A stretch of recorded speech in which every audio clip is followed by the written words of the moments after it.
All right, everybody. Welcome back. Welcome back. So what we went over last time was we were getting to the 14th Amendment, and we were going over the definitions, the legal definition or the law definitions, Black's Law Dictionary. I don't know how many of you had a chance to grab your Black's Law this week or over the last few days. If you guys don't have it, you guys, ABE books, they have them for the cheapest. Somebody just told me they got one for $40. Damn. Yeah. So if you guys need that book, go to ABE books. So let's do a recap real quick on status, because this is what the stuff we went over last week. The first thing was about status. Somebody else chiming in. So last thing was about status, or the first day, and then which was like an overview, and then we kind of got into the definitions and as far as your citizenship, the 14th Amendment citizenship. And we're going to go with that. We're going to get into that as well as corporations and corporations today, because that's what we're trying to break. Corporations and contracts, I should say. So let me, I need to load some information in here. Let me see if it's finished loading. It is. All right, so let me, let's check that out.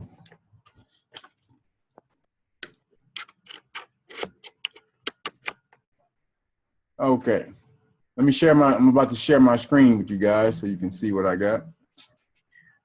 If I can find it. Hold on. Where is that? Share screen. Here we go. All right.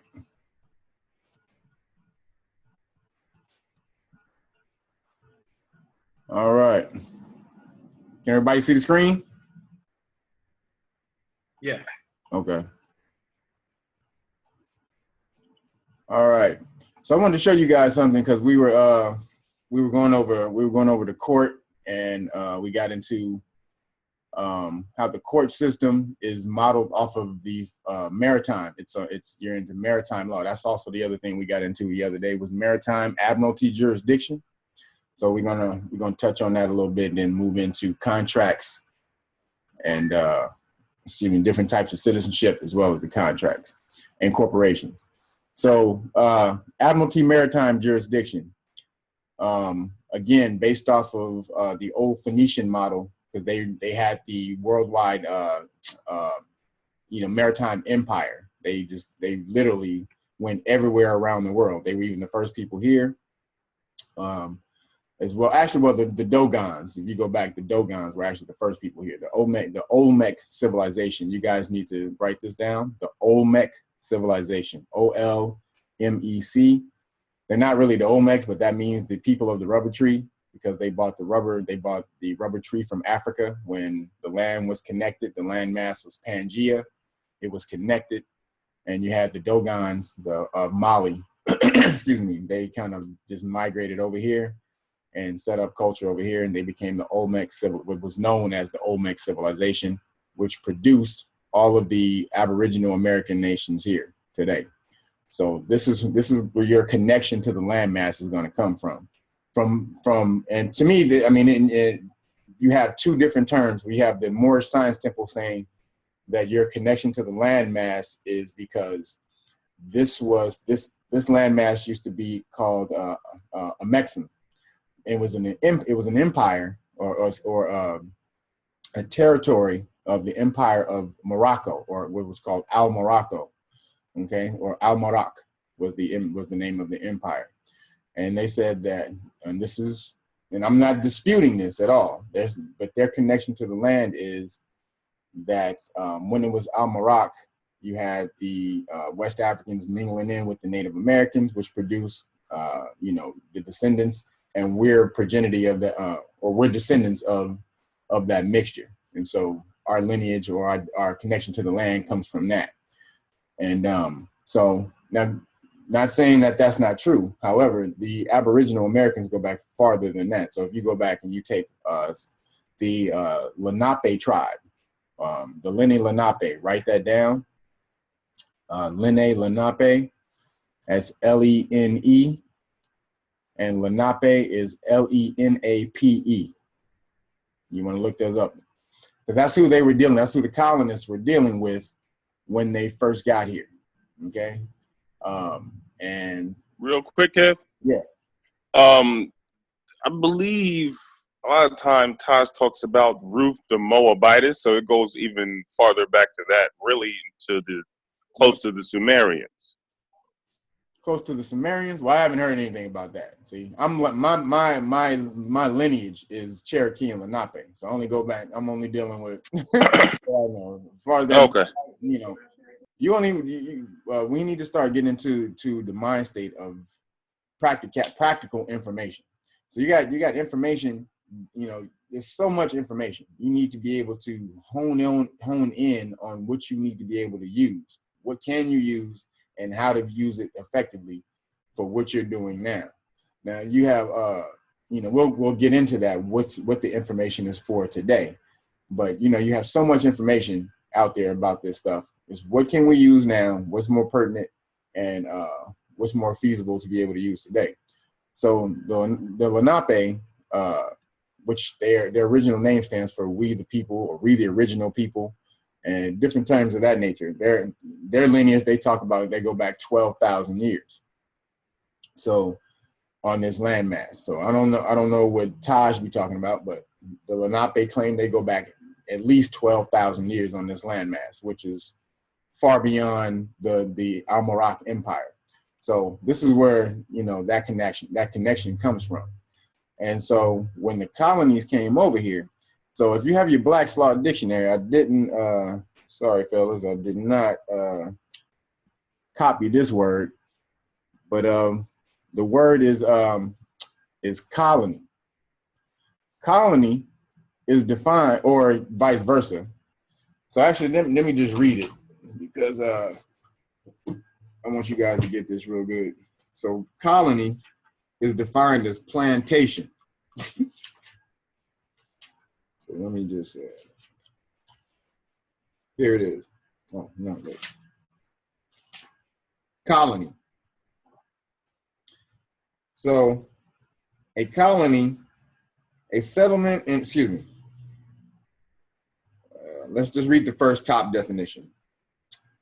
A dependent political community consisting of a number of citizens of the same country who have immigrated therefrom to another, let me go back. A dependent political community consisting of a number of citizens of the same country who have immigrated therefrom to people another and remain subject to the mother country. A settlement in a foreign country possessed and cultivated either wholly or partially by immigrants and their descendants who have political connection with and subordinate to the mother country once they immigrated. So now check this out though. Now, we're going to go look up, I think it's plantation. Okay.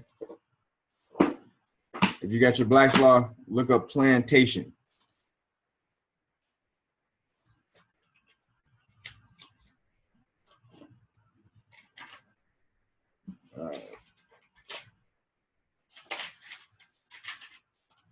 So, plantation, a colony. That's very fucking important. So again, let's read that off. Plantation is a colony, an original settlement in a new country. That's what, so the colonies were plantations, but they tried to make it seem like they had, you know, all these little farms everywhere with plantations. They weren't plantations. Those were basically industrial houses kicking out stuff. Farming and industrial farms. So what the colonies themselves were plantations.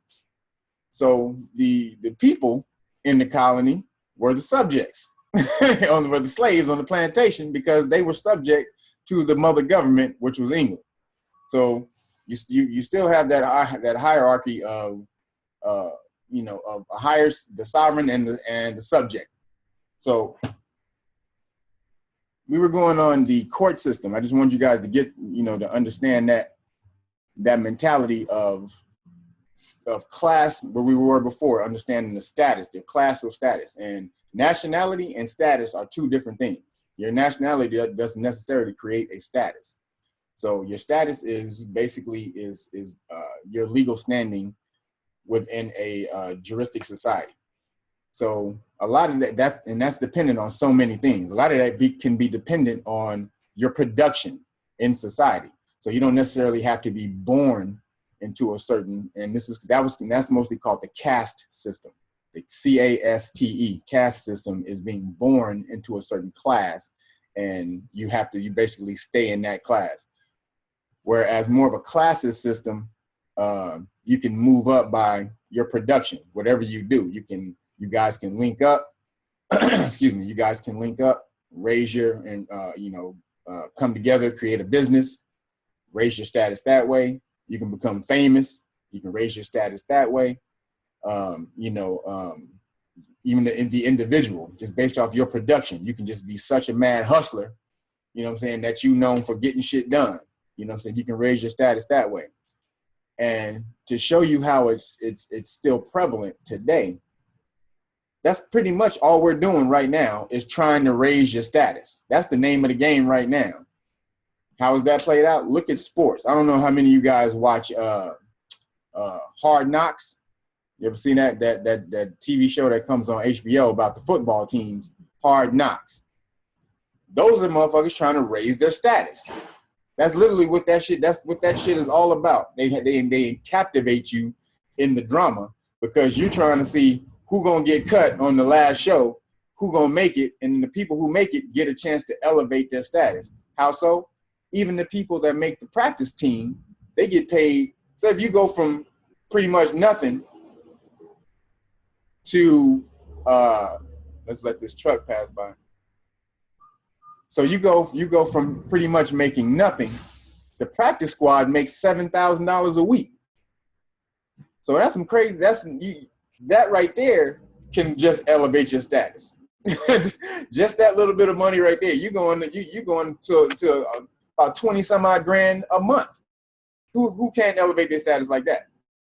So basketball players, when you see the draft is so captivating, because these are lower class citizens getting ready to be raised. Their status is getting ready to be raised. So you see all these families around hoping and dreaming, and we about to go from broke to the top level. That's what this shit is all about. So always understand, this game has never changed. It's who's going to raise their status. You raise your status by going to the military. That's the way you used to be able to do it first. So you go to the military, give your service to the sovereign. And if you were a gangster, sorry, fellas, this trash truck is outside. So if you were pretty much a gangster, when you were at war, you could get your status elevated that way. That's, literally the rank in military is raising of the status. You go from private, you can go all the way to general. You know what I'm saying? So it's a raising of the status. Every time you get that private first class, sergeant, master sergeant, all these things are raising your status. So I'm gonna show you guys a video about the court system. This is a video about the Phoenicians. So when you get a chance, look at this video. It breaks down the Phoenicians. The Phoenicians were the Canaanite Phoenicians. They were the people who lived in Canaan, which is modern day. You got Palestine, Iraq, all that area over there. So these were your well, these were Moors. You know, if you wanted for, you know, we're gonna jump into that term.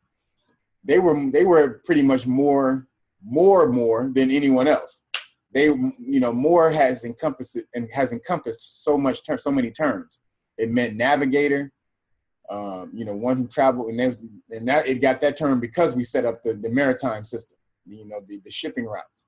So this is why the Phoenicians are so revered in history, and why the court system is mimicked off of their system. So check this out. Phoenician ports, like this one in Nora, all had something in common. They were situated near promontories. In this way, ships could be moored on both sides of the promontories, creating a larger dock area.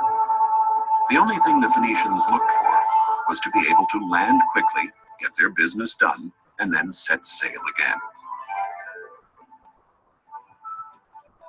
These are the foundations of the Phoenician quarter in Nora.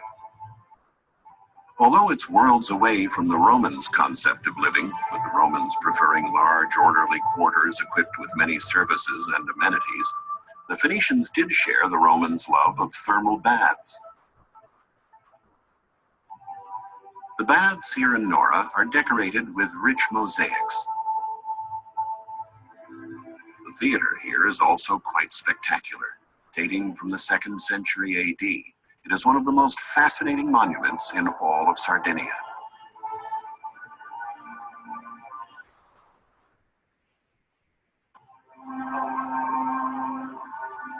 From this Spartan 5th century Phoenician port, the fleet would have set sail again, now laden down with even more jewels and precious objects. One of the greatest archaeological mysteries regarded the port of Carthage, queen of the Mediterranean, the most powerful of all Phoenician colonies. The Greek historian Appian, a native of Alexandria in Egypt, tells us that the port had 2 harbors, the rectangular commercial port and the round military harbor with an island in the center. However, in modern times, no place seemed to correspond to that description until in the 19th century, the writer René Chateaubriand noticed these 2 lagoons near the bay of Le Crabe were very similar in shape to the ports mentioned. He realized that this was Carthage. This discovery led to a heated debate, which was only concluded with excavations carried out in 1974. A British team, excavating on the circular island, found evidence that confirmed Chateaubriand's theory. The bustling port of Carthage was the largest and most modern port in pre-Roman times. Warships would pass from the commercial port through a narrow passage to the military harbor. Merchant ships were forbidden to pass beyond this limit.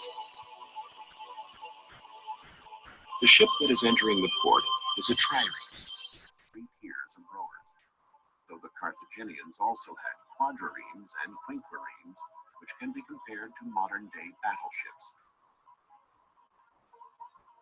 All the ships returning from war missions, by which Carthage dominated the Mediterranean and protected Phoenician trading routes, were moored in this port. It was circular, with a round island in the center, known as the Island of the Admiralty. There were dry docks both on the island and in the outer perimeter of the port. On the summit of the island was the Pavilion of the Admiralty, from which the supreme commander of the fleet gave military orders. A bugler and a herald, armed with flags, controlled the traffic of ships in the port. If a trumpeter signaled to turn left, there had to be room enough to make the maneuver. The basin of water in which the ships moved was thus over 300 feet wide, the same diameter as the island of the Admiralty on our right. There were 30 berths in the center and 140 on the outside. Since some of the very deep central moorings could hold 2 ships, there could have been 200 ships in the port at one time. The military port in Carthage was always packed in winter, since bad weather made it dangerous for the ships to be out on rough seas. Thus, there was a tendency to avoid war during this time, and this was a good time to service the ships. The trireme would be pulled up onto dry land over the slightly sloping terrain of the island. Planks of wood set crossways ensured that the ships kept their grip on the slipway. At the entrance to the area, Ionic columns set at sea level gave the impression of a portico to make this military site look more elegant. The ships were also given special aesthetic treatment. Phoenician ships typically had an eye painted on the bow that was supposed to strike fear into their enemies. A warship differed from a cargo ship in that it had oars and oarsmen that enabled it to move very quickly. As well as being outstanding sailors, the Phoenicians excelled at shipbuilding. They mass-produced ships and replaced the vessels sunk by their enemies with great speed. All the parts of the ship were clearly marked by different letters and kept ready for quick assembly. In this way, they could build an entire fleet in a short period of time. The busy commercial part of Carthage, however, was the Bursa, the Acropolis. All right. So, did you see the island of the Admiralty? I look like the judge's seat. I like the bench. Yeah, there you go. It looked just like a damn courtroom. And the court, and that little part up there where the pavilion of the Admiralty, all of that. That's all the court system. That whole court system. The outer system, and then you stay out there. That's where the people are before you get called in to the judges, where the judge is, and you get pulled in there. And right. So that's when you're through those doors, and then you're entering the port. And so then the judge asks, that's when you're on the water, and he's the admiral. He's the admiral sitting in the pavilion of the Admiralty. So you see this maritime system, which is basically a commercial system. Now, let me just get into these definitions. So this is dealing with contract. This is the definition of contract. So a promissory agreement between two or more persons that creates, modifies, or destroys a legal relation. An agreement upon sufficient consideration. So there's another part of contract that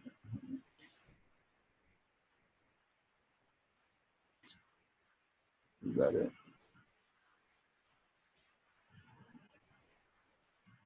Sorry, I was trying to get some stuff in here for you guys. Oh, really quick. So citizen, there's two terms, citizen and denizen. All right. You need to understand these two terms, citizen and a denizen. You're not a citizen, you're pretty much a denizen. All right. So let's see, bring this up. So a person, a denizen, a person who being an alien born, this is very important, an alien born has obtained ex donatia regis, letters patent to make him an English subject, a high and incommunicable branch of the royal prerogative. A denizen is in a kind of middle state between an alien and a natural born subject, and partakes of the status of both of these. Now, a denizen holds a position midway between an alien and a natural born or naturalized subject, just like same thing over here. Being able to take lands by purchase or device, which an alien could not do until 1870, that's the Naturalization Act, but not able to take lands by descent. This is very, see, this is your aboriginal connection to the land. See, they cannot take the land. This is international law. They cannot take the land by descent. So they gotta figure out all these different ways to come by the land. So they can purchase the land. Land can be given to them. But they cannot take it. They cannot take it legally by descent, meaning they can never take full ownership of it. They can only be custodians of it until the actual people who are, who are beneficiaries of the land come back and take it. So, natural born subject. Now, in American law, a dweller, a stranger admitted to certain rights in a foreign country, or one who lives habitually in a country but is not a native born citizen. So, and then one who has some relation to the enemy nation, which is not lost by the alien's presence in the United States. So, when they did the Trading with the Enemy Act, they made all the citizens of the United States corporations. They made them enemies of the state. So this is how they were able to put you as property, to put you as to pledge you as property to the Fed once the debt that they incurred by the Fed or in the bankruptcy. So they had to make you an enemy of the state, which is Trading with the Enemy Act. And then now this is the status most people in America hold. They hold the middle status. You're 14th Amendment citizens, really, by now, everyone at some point in time. So this is kind of where a lot of them move to. And then, just by virtue of the Fed being injected in everything today, pretty much everybody, if you've accepted any type of help or, grant or anything from the federal government, and actually being basically because your state is a quasi corporation or it's a subsidiary of the United States of America Corporation, everyone falls under that 14th Amendment jurisdiction there. So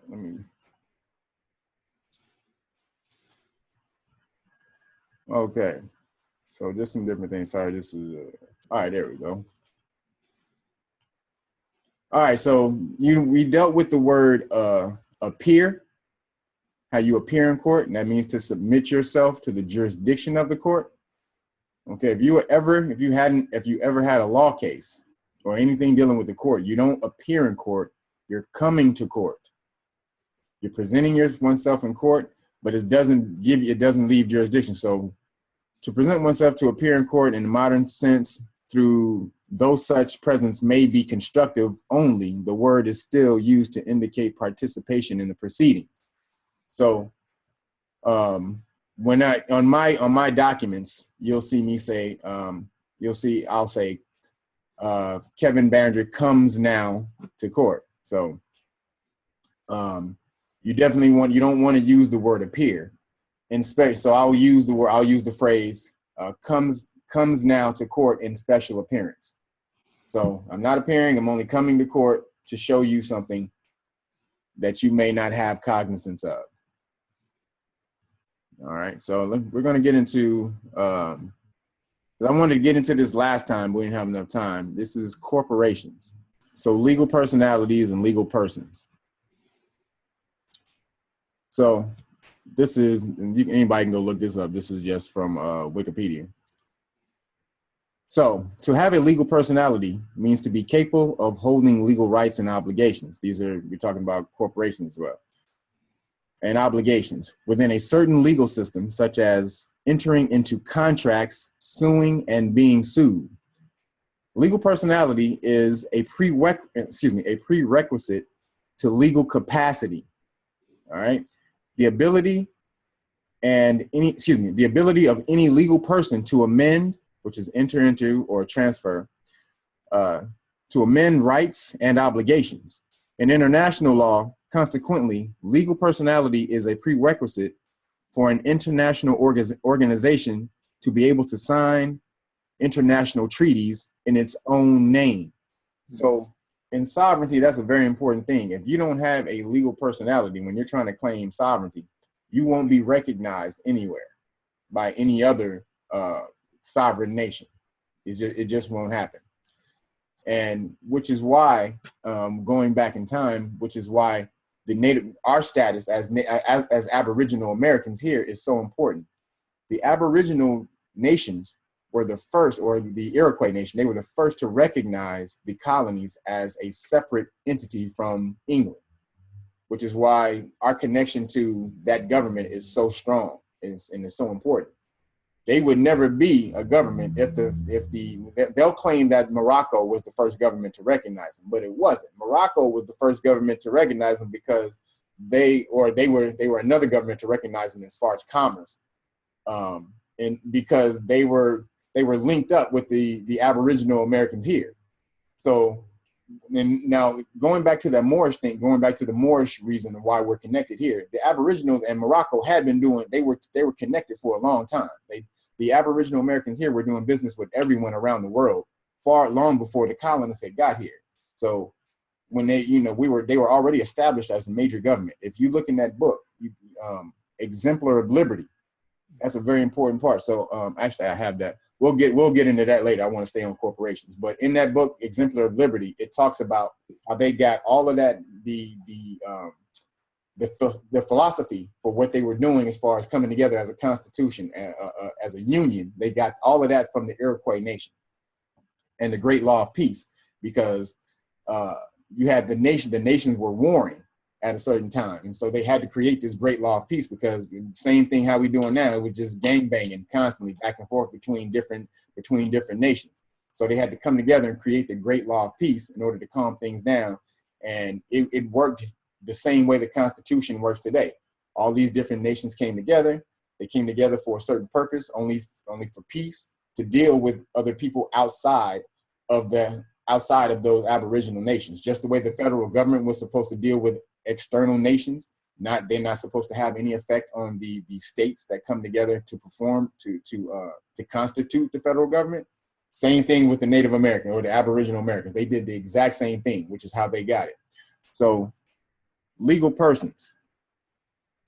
Legal persons are of two kinds: natural persons, also called physical persons, and juridical persons, also called juridic, juristic, or an artificial or fictitious persons. Okay, entities such as corporations, which are treated in law as if they are persons, while human beings acquire legal personhood when they are born. This is a legal personhood when they are born. Juridical persons do so when they are incorporated in accordance with law. So that's very important. So legal persons, they gain that juridical, or that title when they're incorporated in law. Yo, Kev, can I say something on that? Yeah, do it, man. I always got a question. I mean, I have a fond understanding of our ancestry and how the republic was separate than the de facto that was set up via the colonists. I always wonder why in anybody's head would you want to merge those two systems together? Why? Wait, say that again? It's my understanding that in the Constitution, it is a contract for the United States of America to follow a certain code of ethics that we follow as well, in order for us to be in union together, outside of any religious force that was in the world at that time, or other corporate, European powers that wanted to invade our land.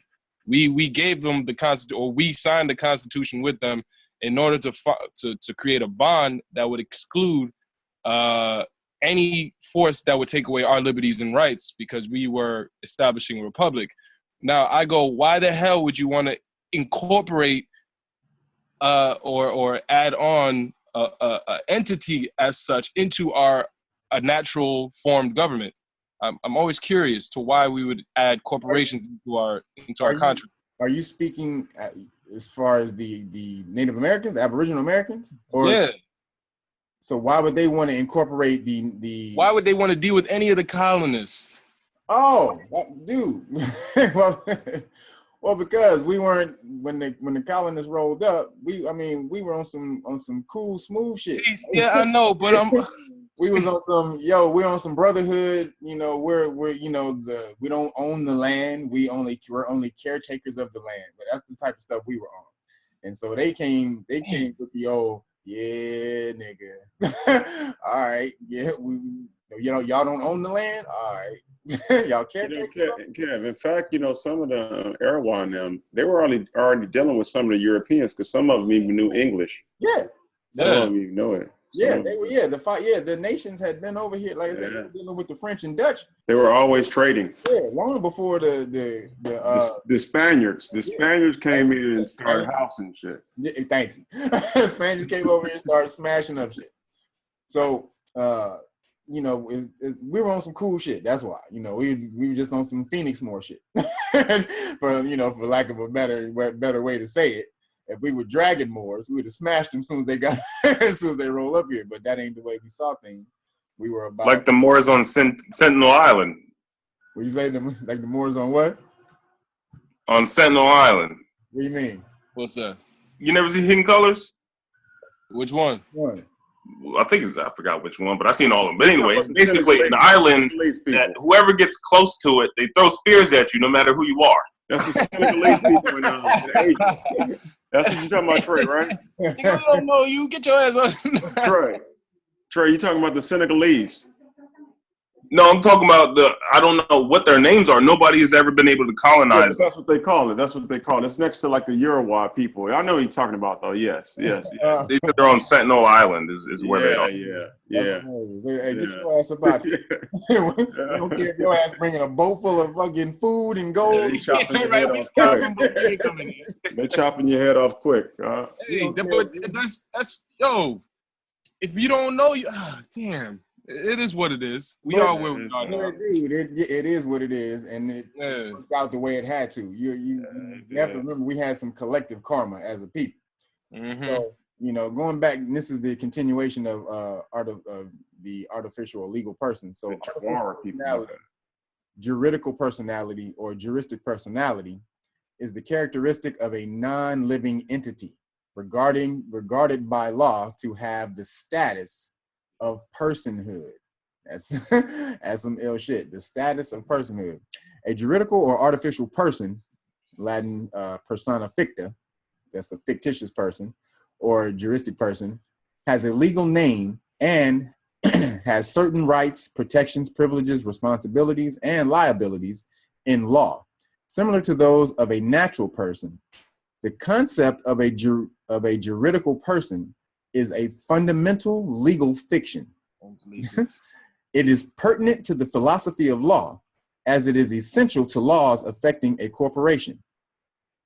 Juridical personality allows one or more natural persons to act as a single entity, body corporate, for legal purposes.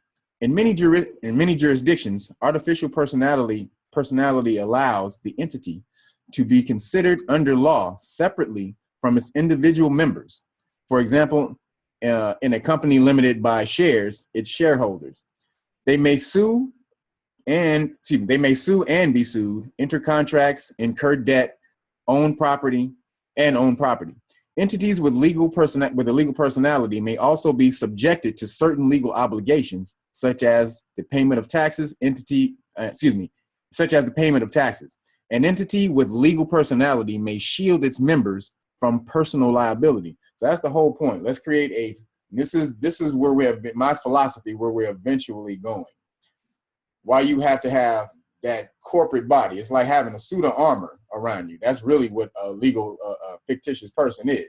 So you have this suit of armor when you enter or engage in commerce, because when you have a suit of armor, you engage in war.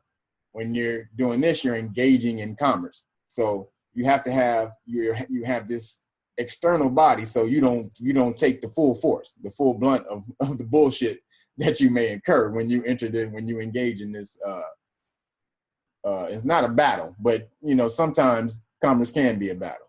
Basically, just like energy dispersal. Exactly. So one person doesn't absorb. Yeah, I got you. Everybody's forming into Voltron.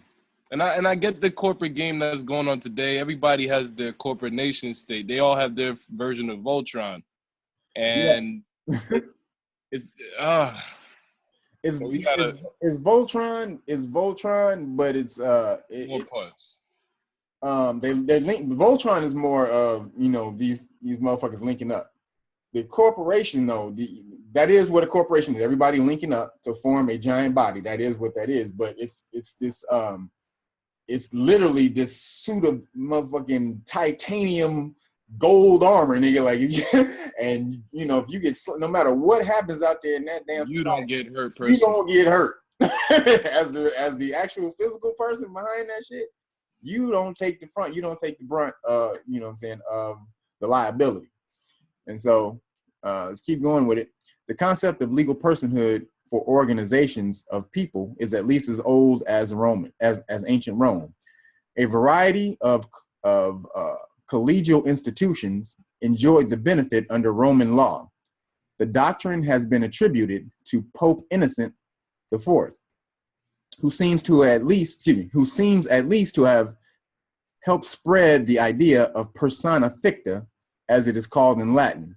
In canon law, the doctrine of persona ficta allowed monasteries to have a legal existence that was apart from the monks, simplifying the difficulty in balancing the need for such groups to have infrastructure, though the monks took vows of personal poverty.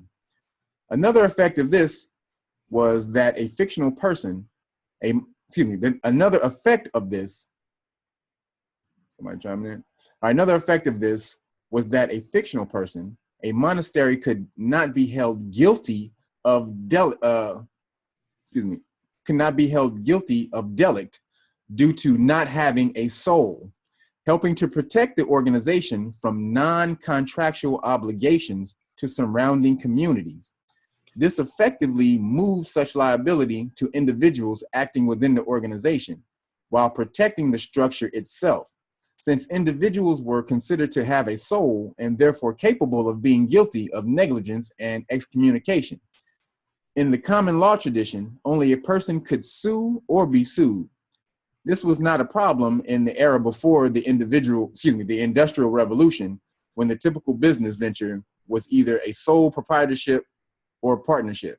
So this was actually, they actually kind of flipped what the legal entity was for based off of when the church created it. So the church created it to protect the organization. See, the church was like, it's about the church. It ain't about us in here. The church is what should be, what should go on, is what should survive on. Whereas the corporation is like, look, we're gonna come together, we're gonna do this business. But if we mess up while we're doing this business, the business can take the hit. The person we up in here, we ain't taking the hit. like, so it's a little flip from what they meant it to be. And so being that they are corporations, they can own it, and they don't have an actual body. All these people are hiding behind this fake body. They can never come and have actual contact with the physical person, which is where that legal fiction comes in. As we learned, we were getting on that straw man before. That legal fiction or straw man that they created out of you is the most important thing ever, because there's a video that I showed these guys, and I'll give you guys the link to it later. But the most important thing that you have is your signature. Okay, your signature, because when you go in, and just take an example that was used in this video, when you go in and you sign a loan for your house, or you go into a bank, you leave with, even if whatever loan you get, you leave with $50,000, $100,000, or whatever. What you've given over for that is your signature. So your signature is worth everything, which is why all rights reserved next to your signature is the most important thing that you can put, or without prejudice. And you should use without prejudice if someone tries to make you sign a contract without looking at it. Okay, without prejudice means, and that's with using in a legal way, like you're with the city or anything like that. the police station, if they try to have you sign something, they try to make you sign it, anything like that. If they're forcing you to sign something that you can't read, and it's called it's a unilateral contract, meaning one-sided contract. That's when you put without prejudice, meaning. So that's like signing under duress.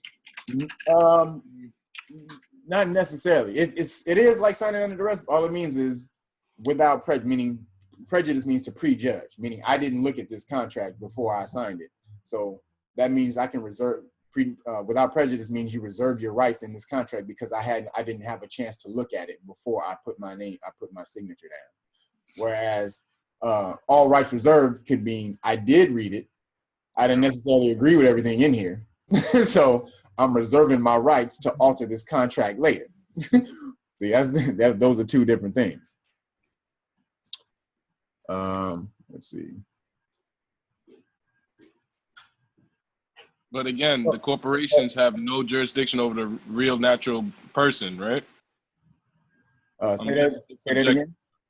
The corporations don't have jurisdiction over the natural person unless that person subjects themselves to the corporation. To the corporation. Okay. And they can only do that through paperwork. They have no physical body to be able to interact. Do it right. They have no physical body. They can't use ESP. The only way it's done is through your paperwork. All right. All right. So let's get into some contracts, some contracting. So then we'll go back over over my documents really quick. So your paperwork. Did you guys get a chance to get all the questions down from the first day? Huh? The questionnaire? Yeah, the questionnaire. It wasn't big enough on the screen, so I don't know if you guys were able to see it. Yeah, I got that, brother. If anybody didn't get the questionnaire, can you let me know right now? I'll put it back up on the screen. Oh, I mean, I could send it. If y'all send me your email, I can send it. I got the screenshot of it. Oh, you do? Okay. Yeah. Okay. Let me type my email real quick. Okay, so I just want to go over this. You may not understand a lot of what's going on in here, but I just wanted to break this down really quick. So this is the affidavit of non-subject status. Okay, so I have the first affidavit that you would want to write is an affidavit of truth and status, meaning this is everything. I'm declaring my status, and then that would go to the main corporation. This is an affidavit of non-subject status that goes to the subsidiary corporation, the state. Okay, so I, Kevin Luttrell Barringer, being a natural-born qualified free inhabitant and common law citizen, capital C, and that you can find that right in the Constitution of the United States of America, Republican form of government. That's very important. Whenever you guys are asserting your jurisdiction, you want to say Republican form of government, because the United States, the other one, the corporate government, is a democracy. So Republican form of government in the family of nations, domiciled in the California Republic, in the name of Hawk, and this is in your Black's Law Dictionary. This term Hawk, True. it's right there in your Black's Law. Looks like Onk. Yep. In the name of Hawk, do hereby certify, state, stipulate, and affirm that I am not a citizen, lowercase c, resident, voter, taxpayer, person, licensee, employee, or subject of the state of California, and that I am not receiving any benefit, privileges, opportunity, or title of nobility from said state. Okay. Excuse me, something like that. I am not engaged in any commerce or obligation with the state of California. And as such, and we're going to learn about obligation in a second. And as such, said state has no right, title, or interest in any land, automobile, or property belonging to me. Droit, droit. This is my declaration, droit. Therefore, in regards to the state of California, a corporate state subsidiary, see, and this is where they can find that in the Constitution, as well as Chisholm versus the state of Georgia, as well as the Buck Act. See, all of these law cases will show if a judge is reading where they can find that the state of California is a subsidiary corporation of the federal government. So let's go back over there. Therefore, in regards to the state of California, a corporate state subsidiary of the District of Columbia, that's who the federal government is, of the District of Columbia, also known as United States of America, Inc., a Delaware corporation or Delaware incorporation number. And you always, whenever you identify the corporation, you always want to put their corporate face. You never want to sit up here and say the United States of America is a corporation without being able to verify that fact. Ever. This is where most of these people in this sovereign movement fail. They don't know where to find that the United States of America is a corporation. And if they do, they don't understand you need to put that face with the United States. Every time you mention the fact that the United States of America is a corporation, you need to put the face on there with that so they can link up. So you can be like, look, nigga, they're right here. You go right here to Delaware, bam. So United States of America. The face being the corporate entity number, correct? Yeah, the corporate file number. Yeah, your file number. So, Kev, yeah. What if you are employed? You said right here, it says, in the name of Hawk, do hereby certify state stipulating affirm that I am not a citizen, resident, voter, taxpayer, person, licensee, employee, all that, right? Mm-hmm. What if you are employee? Then how does this? What do you mean? If you employed by someone, how does this pertain to someone who's employed? Well, first of all, you have to sever your contract. If you sever your contracts, then you're severing all contracts. You're breaking free. You're breaking free of all of that. So when you break free from the main when you break free from the main contract, you're breaking free from all of that. Now you can also to fill out, you can refill out your employment form, but being employed by a business is a personal contract. That has nothing to do with you being your status under under the corporation, the main corporation, the government corporation. So remember, as a self-governing citizen, you can perform any contract you want. You can contract with anybody. That's your right. That's private. You understand? There's something called public and private. Publicly, you're a 14th Amendment citizen. So remember, the federal government is a public entity. So you're a citizen. Everybody, come by. Can y'all turn if you got the background? Put your phone on mute. So, so you have the federal government is a public entity. So anybody who's 14th Amendment citizen under them, that's your public face. Now, when you sever your contracts, you're moving into the private section. Public and private, we're going to get into in a minute in Corbin's on contract. Those are two distinct and separate things. When you're public, you're public. When you're private, you're private. So contracting privately is totally up to you. That's all within your own thing. They have no control over your private contracts. So let's go back and see. So therefore, in regards to the state of California, a corporate state subsidiary of the District of Columbia, also known as the United States of America, Inc., a Delaware corporation or Delaware incorporation file number, blah, blah, blah. A democracy, as you can see how, and I made the distinction between I'm in a Republican form of government, they are a democracy. I am a foreign, non-resident, alien ami. See this term here, alien ami? Write that term down.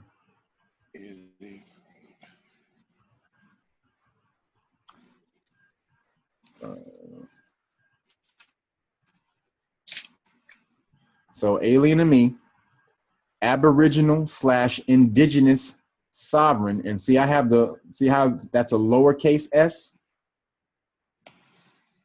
See, you understand when most people are using, I'm a sovereign citizen. You're not the sovereign of the whole land you survey.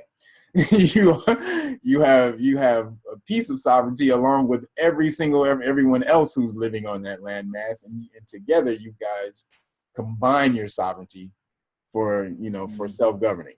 So whenever if you're going to mission yourself as a sovereign and you're part of a society or whatever it is, a nation, it's going to be the lowercase s.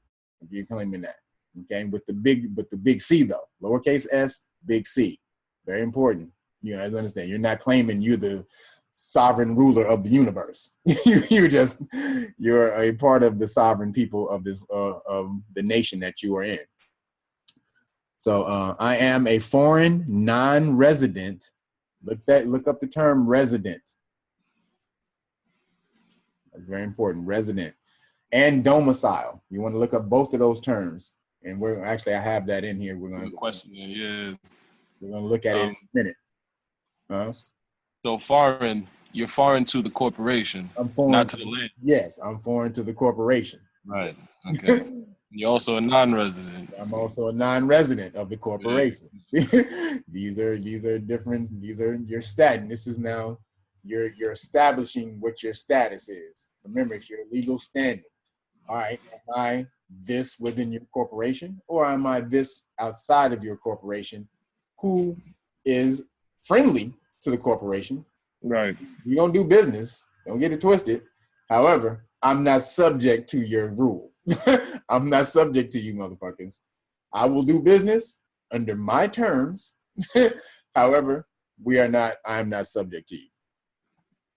So being a foreign, non-resident alien to me, Aboriginal sovereign citizen of the California Republic, not the state of California, and by the law of nations and and by the law of nations, an internationally protected free man. Look up that term, free man. With no allegiance. You're going to look up that term too. Allegiance, no allegiance. Okay, with no allegiance. And also you can, this is where I find it in mine. So you're going to have to find when you do your documents, you're going to have to find in your government codes the same thing that deals with allegiance. So this is where it deals with allegiance in my government code. Now, also allegiance, this is U.S. versus Wong Kim. That's also the Supreme Court case that deals with allegiance. Okay, so you want to put that down. Everybody can use that. Okay. Also, the one at the bottom, U.S. versus Kuhn.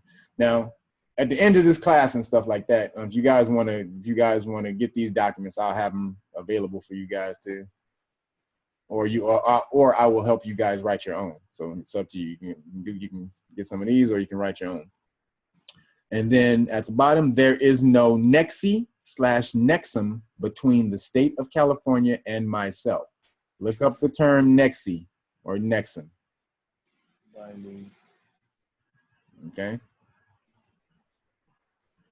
And then, okay, there is no, and then this affidavit being notarized and filed protects all rights pertaining to me and none to the state of California. Droid. And then, we go down. What does droid mean again? Double right. Double right. Right of possession. The right of possession with the actual possession. So, so then down here, the official seal and fingerprints of the octathon. Look up that word. Okay. And you may find it more so in the regular dictionary, Webster's. When I looked for it back in the day, I couldn't find it, and it's not in the Black's Law Dictionary, which is funny. So I'm looking all over the place for this word, and I picked up the Webster dictionary, and it's sitting right there in the Webster's. I was like, oh shit, all right. So the official seal, the official seal and fingerprints of the octathon-born citizen, annexed below, is the only seal affixed upon official documents official documents or any other, held exclusively in the custody, possession, and control of affiant, unless otherwise expressly assigned or transferred as set forth heretofore, and not for any other unauthorized use or purpose. So again, what that does is that leaves you when they try to fingerprint you, if they jack you up and try to fingerprint you and do all that, that leaves the door open for you to be able to sue them for your property. You're stating your fingerprints are your property. If they take your fingerprint, they need to pay you. All right. Okay, so. Okay, what's the government code? Because in my state, ain't my state, but the state that I am currently a resident in, it's just VTL. It's a criminal, vehicle traffic, alcohol and beverage, civil, and that's it. That can't be it. Hey, don't make me find it again. No. Look. All right. I'll try to find a government code. But I know Cali. I just got the California. Yo, you got like 50,000 fucking. Yeah, we got codes up the ass in California. Yeah, God damn. California don't play. That's why every state mimics or follows California law. The court system in California. We have the biggest court system in the country. I'm gonna look that up. And remember, the court system is monetary. So California being the 5th largest economy in the world, meaning it could break off and be its own country and be the 5th largest, and that's behind the economies of the United States of America, Europe, or we say United States of America, London, Germany. Like you talking about, I think we actually may be bigger than Germany, but you're talking about economies like that. California would be up there with those countries. France, you know what I'm saying? So that's that. So that's why the court systems follow California. So we didn't have enough time to go through this stuff, so I'm just gonna go through these documents.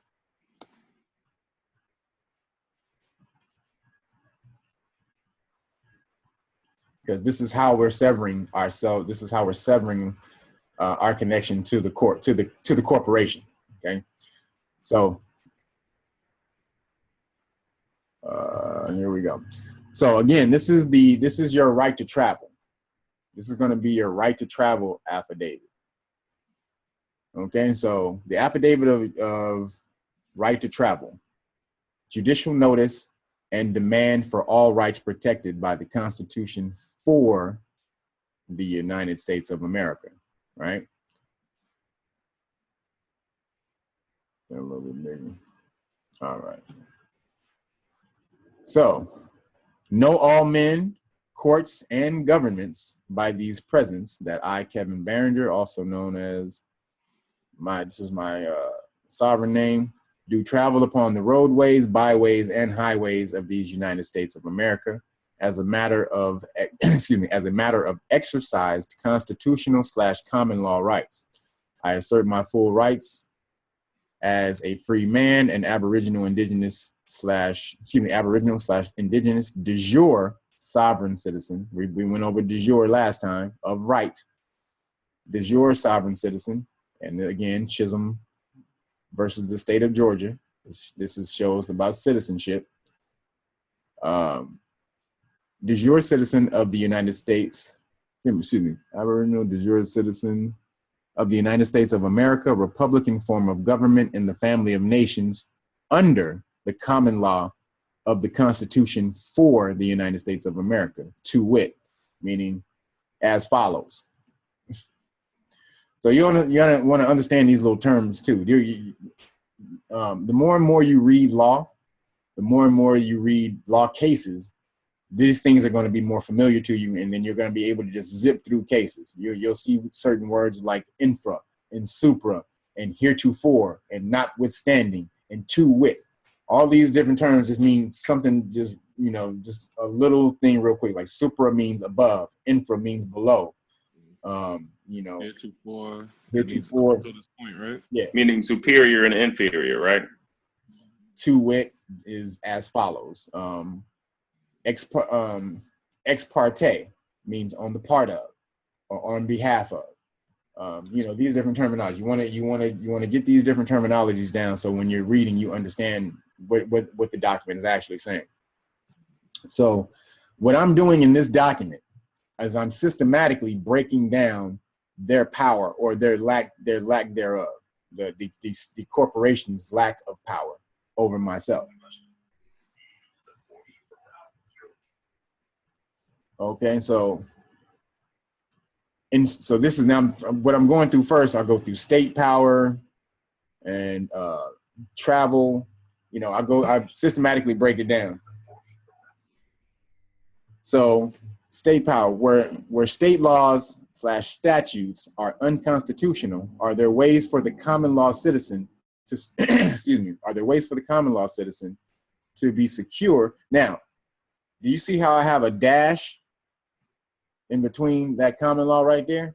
You need to look, those are two different common law. One is dealing with the body of common law. The other one deals with the specifics of common law. When you're dealing with the citizenry of common law, you're claiming your citizen rights. So you're talking about that. You want to use the dash common law. So are there ways for the common law citizen to be secure within their constitutional rights? This is rights as well as rights like esoteric rights, like a secret society. Are their constitutional and their constitutional rights? To know, we need to we need to look at the United States Supreme Court to determine for ourselves the answer to this question. So this is so when in your affidavits, you know, if you're gonna write your own affidavits, you want to have you want to have the excerpt of what you're trying to say from the law case within the affidavit.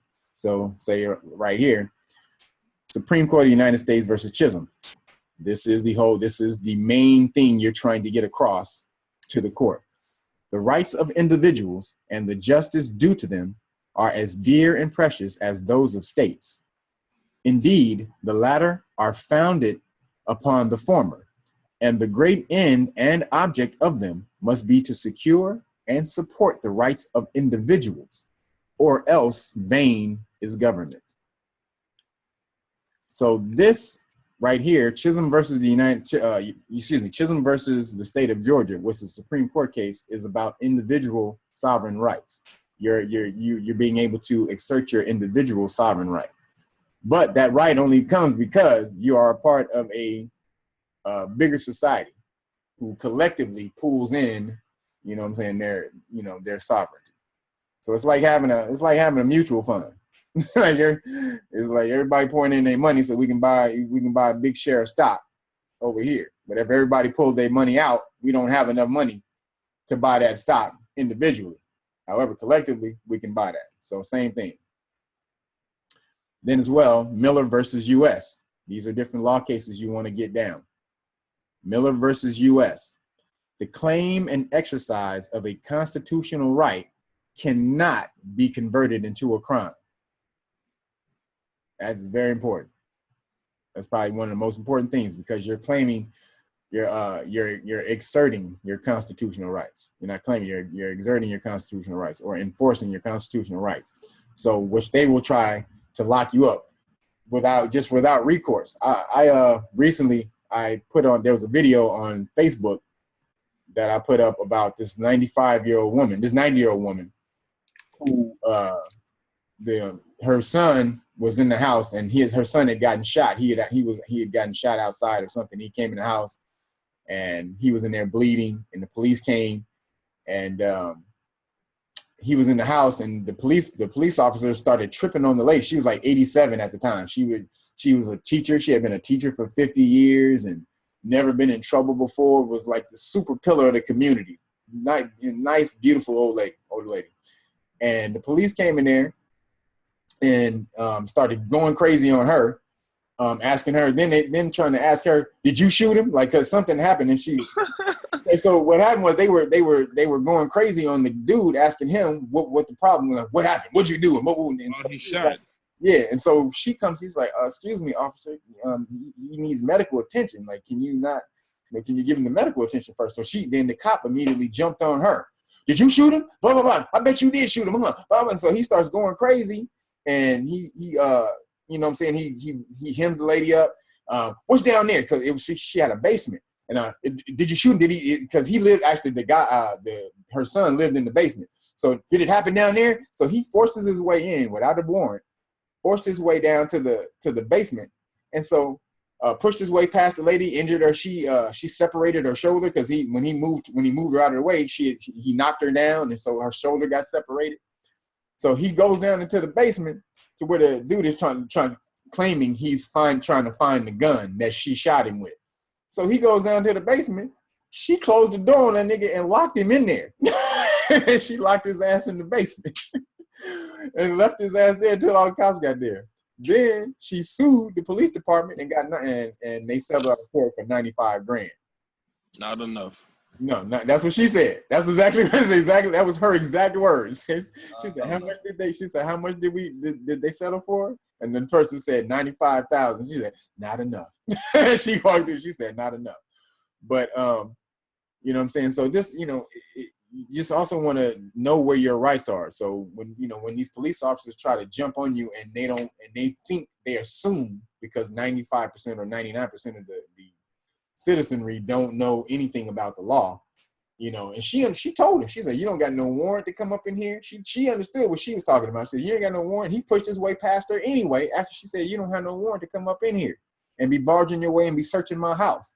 So she went down there and she said, "Yeah." She said, "Well, why'd you lock him in there?" She said, "Because it was my right. This is my house. He didn't have a warrant, and it's my right to be able to lock my door if I want to. So I locked his." Yeah, right. I'm like, good for you, mama. Good for you. Because if she would have said nothing, they would have been presumed that, hey, you gave him access. There you go. No problem. That's why she won, because she told him, "You couldn't do that. You don't have no warrant to do that." See, she expressed her rights. This fool just went on and did whatever he just. "Oh, I'm the police officer. Get out the way." Bam. Get out the way. Lock stay your ass down there. Stay your ass down in that basement. How about that? Get out the way. Get your ass down in that basement. So. Damn, yo, like decency. She's 90-some years. What the fuck is wrong with you? Dude. What the fuck? An 87-year-old, what makes you want to manhandle an 80? What kind of punk bitch are you? Bitch-ass niggas. You are manhandling an 87-year-old woman. That you would manhandle a woman at all, first off. But still, manhandling an 87-year-old woman? Oh, yeah. If I'd have been there, I was like, "Yeah, dude, take that badge off." Take that badge off. So, getting back on hand. So, Supreme Court. The Supreme Court of the United States. So this is another case. Frost and Frost Trucking Company versus Railroad Commission of California. And this is a Supreme Court case. So the state, having power to deny a privilege altogether, may grant it upon such conditions as it sees fit to impose. But the power of the state in that respect is not unlimited. And one of the limitations is that it may not impose conditions which require the relinquishment of constitutional rights. If the state may compel to surrender of one constitutional right as the condition of its favor, it may in the like manner compel a surrender of all. It is inconceivable that guarantees embedded in the Constitution for the United States, because they have but I put for the United States, may thus be manipulated out of existence. That is extremely important. All right? Meaning you can't convert a privilege. You can't convert a privilege into or right into a privilege. Would that be considered misprision? The fact that they put "of" instead of "for"? Would it be what? Would it be considered misprision and negligent leaving of false information? No, they know what they're saying. You don't. They're saying exactly what they mean. This is for the corporation. For means right. Okay. Means not corporation. This is what we meant. We didn't. It's not a misprint. It's not a misleading. We meant the corporation. You thought we, the government. Right. Again, frost and frost. And so supra means above, because I didn't give the case law or the case number. So a state without power to impose an unconstitutional requirement as a condition for, a state is without power to impose an unconstitutional requirement as a condition for granting a privilege. And you can't take away my constitutional rights because you say you give me because I have a driver's license or because I have, which are all privileges. You can't. My constitutional rights aren't usurped because of that. Mugler versus Kansas, also Supreme Court. Under our system of government, upon the individuality and intelligence of the citizen, the state does not claim to control him or her, except as his or her conduct to others, leaving him or her the sole judge as to all the effects of him or herself. Meaning, what this means is, if there's no victim, there's no crime. That's what that law case means right there. Unless I've injured a party, if there's no injured party, there can be no crime. The crime is only with an injured party. So, and then the last one on the front page is Controna versus Wilmington. Okay, and this is not a Supreme Court case. This is I think it's Alabama, but I used it as reference to support the other Supreme Court cases. So the right of dominion over one's own property to use it as he sees fit, so long as the rights of others are not infringed upon, is a right which not even the legislative power of the state can take from the individual. So this is dealing with state power. Then I have other things. I go to travel, and dealing with different things. Let's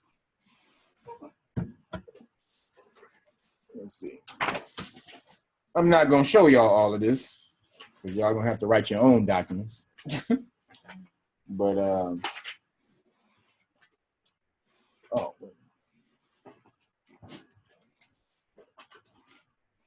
let's see.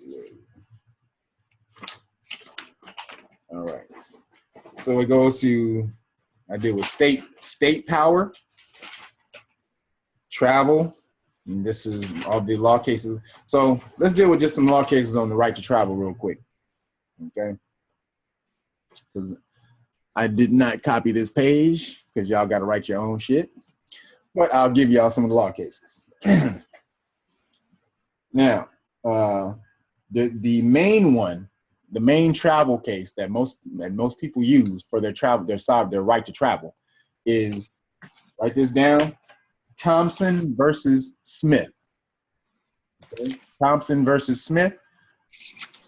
You should be able to Google this now. See, when I wrote all this stuff down, we didn't have Google, so I had to write the actual number of the case beside it. If you Google Thompson versus Smith, I guarantee the case will just pop right up. Lucky motherfuckers. All right, here we go. So the right of the citizen. The right of the citizen to travel upon the public highways and to transport his or her property thereon, either by carriage or automobile, is not a mere privilege which a city may prohibit or permit at will, but a common right which he/she has under the right of life, liberty, and pursuit of happiness. So this means that a state cannot issue driver's licenses. Let me read that one more time. The right of the citizen to travel, not drive, upon the public highways and transport his or her property thereon, either by carriage or automobile, is not a mere privilege which a citizen may is not a mere privilege which a city may prohibit or permit at will, but a common right which he/she has under the right of life, liberty, and the pursuit of happiness. Okay, so That means that they cannot inhibit your right to travel. That's a Supreme Court case that has never been overturned. Never. So that case is all the way back to the early 1900s. Actually, I think maybe 1800. So again, you want to use Supreme Court cases. The reason you see me with mostly Supreme Court cases is because every court below the Supreme Court is bound by the decisions of the Supreme Court. So it doesn't matter. All superior courts, all federal courts are all bound. Circuit courts, all that stuff is bound by the Supreme Court rulings, unless the ruling has been overturned. So also you want to make sure that a ruling hasn't been overturned by the Supreme Court before you use it. Okay, you don't want to just be rolling out there thinking the Supreme Court is just not overturning shit. They overturn shit all the time. So just make sure that you go through some shit and go through your documents, look it up, and make sure that it hasn't been overturned. Okay, so then here's another case.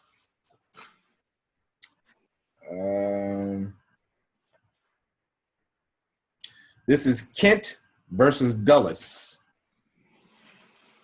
And Dulles is spelled Dulles. Kent versus Dulles.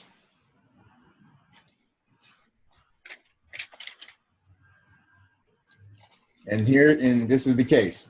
The right to travel is part of the liberty of which a citizen cannot be deprived without due process of law. Now that's a tricky word, liberty. We're gonna look at that in a second. Okay. And here, let me see another one. Travel again. This is ex parte Dickey. That's actually what you're going to look up. It's called ex parte, which I just explained. Ex parte means on the behalf of or on the part of. So ex parte is EXPARTE. Ex parte Dickey, and Dickey is DICKEY.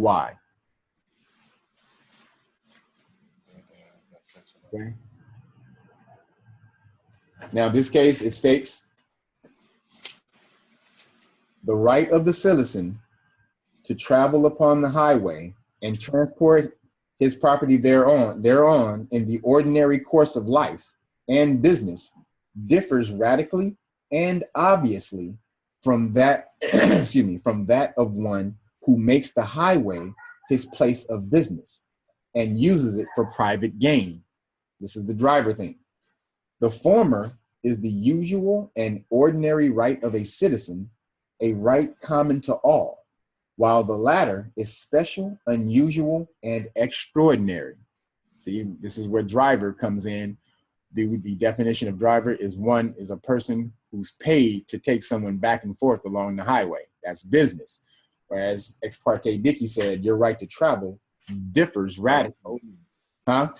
Sound like the police. They pick people up off the road and they travel and take them to another place of business. Yep. So, it differs radically from that one of somebody who uses it for business. So this is how you're asserting your rights. Like driver means one employed and taking someone back and forth along the highway. As you see this case here, ex parte Dickey, and also Thompson versus Smith, I'm traveling. these are cases that have never been overturned. Now, this is probably one of the most important things as far as ex parte Dickey. Oh, I'm gonna give you the other two. So ex parte Dickey also states, a distinction must be made between the general use, which all, excuse me, let me read that again. A distinction must be made between the general use, which all of the public are permitted to make of their street for ordinary purposes, and the special and particular use which is made by the classes of persons in the pursuit of their occupation or business, such as hackman drivers or people driving buses. So that's just showing you, that's giving you a distinction between somebody who's just chilling, traveling along the highway, doing his own thing, minding his business, and somebody, minding his affairs. Take those and also look up those two words, business and affairs. A private person handles affairs. Okay, you want to be handling your private affairs, not business. And then the last part of ex parte dictu, probably, which is the biggest part, it says the public highways will be considered as navigable waters.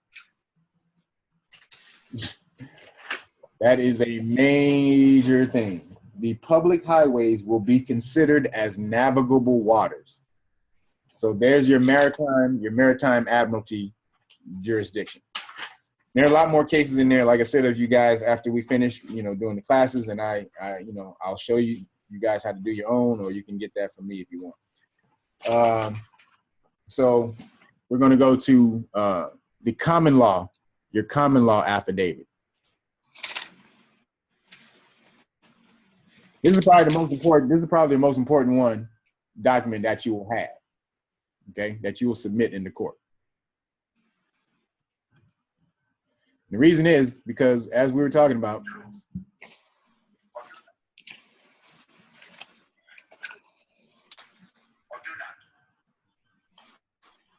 so we were talking about the two types of jurisdiction, right? You have the maritime jurisdiction, you have a maritime admiralty jurisdiction in the court, and then you have common law jurisdiction. Both of these jurisdictions occupy the same space. Common law jurisdiction has not gone anywhere, but you need to know how to bring about your common law jurisdiction, which means you have to invoke common law jurisdiction within the court. You're walking in court, it's already established that it's admiralty jurisdiction. When you walk past that flag with the gold fringe, it's already stating, I'm in admiralty jurisdiction. That's literally what it says. So when you walk into court and you submit your paperwork in the court, which precedes you, your paperwork should always precede you. Remember that. So that paperwork entered the court before you did. And what you're going to do is an affidavit of common law jurisdiction. An affidavit of common law jurisdiction. So here it is. So it is undoubtedly clear from the Supreme Court decisions infra, remember infra means below, that the common law, now these documents, don't try to copy these documents. These aren't my actual documents. These are prototypes before I actually made the final one. So this is why I don't mark a lot of this stuff, because I switched a lot of this stuff around. But the law is still good though. So it is undoubtedly clear from the Supreme Court decisions infra that the common law is, seeing how I used common law because I didn't use citizen, no dash. Remember, the common law with the citizen had a dash. This has no dash. Excuse me. So that the common law is the rule of decision in all of the courts of the United States of America, including this state. And I, Kevin Latrell Barringer, also known as Kevin L. Barringer, being natural-born Aboriginal, Indigenous, sovereign, lowercase s, citizen of the United States of America, Republican form of government, domiciled in the California Republic, claim, declare, and invoke common law jurisdiction.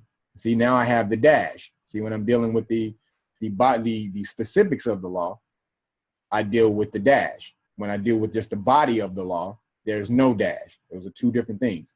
So again, I claim, declare, and invoke common law jurisdiction. And this is the court case, Supreme Court case that allows you to invoke common law jurisdiction right here. In this or any other court of law, which would attempt to assert jurisdiction or initiate any action, be it civil or criminal, against me or my property, as opposed to any and all statutory and admiralty maritime jurisdictions, presumed or otherwise, because they presume that you're in a certain jurisdiction. Okay? Droit. Now, what common law means,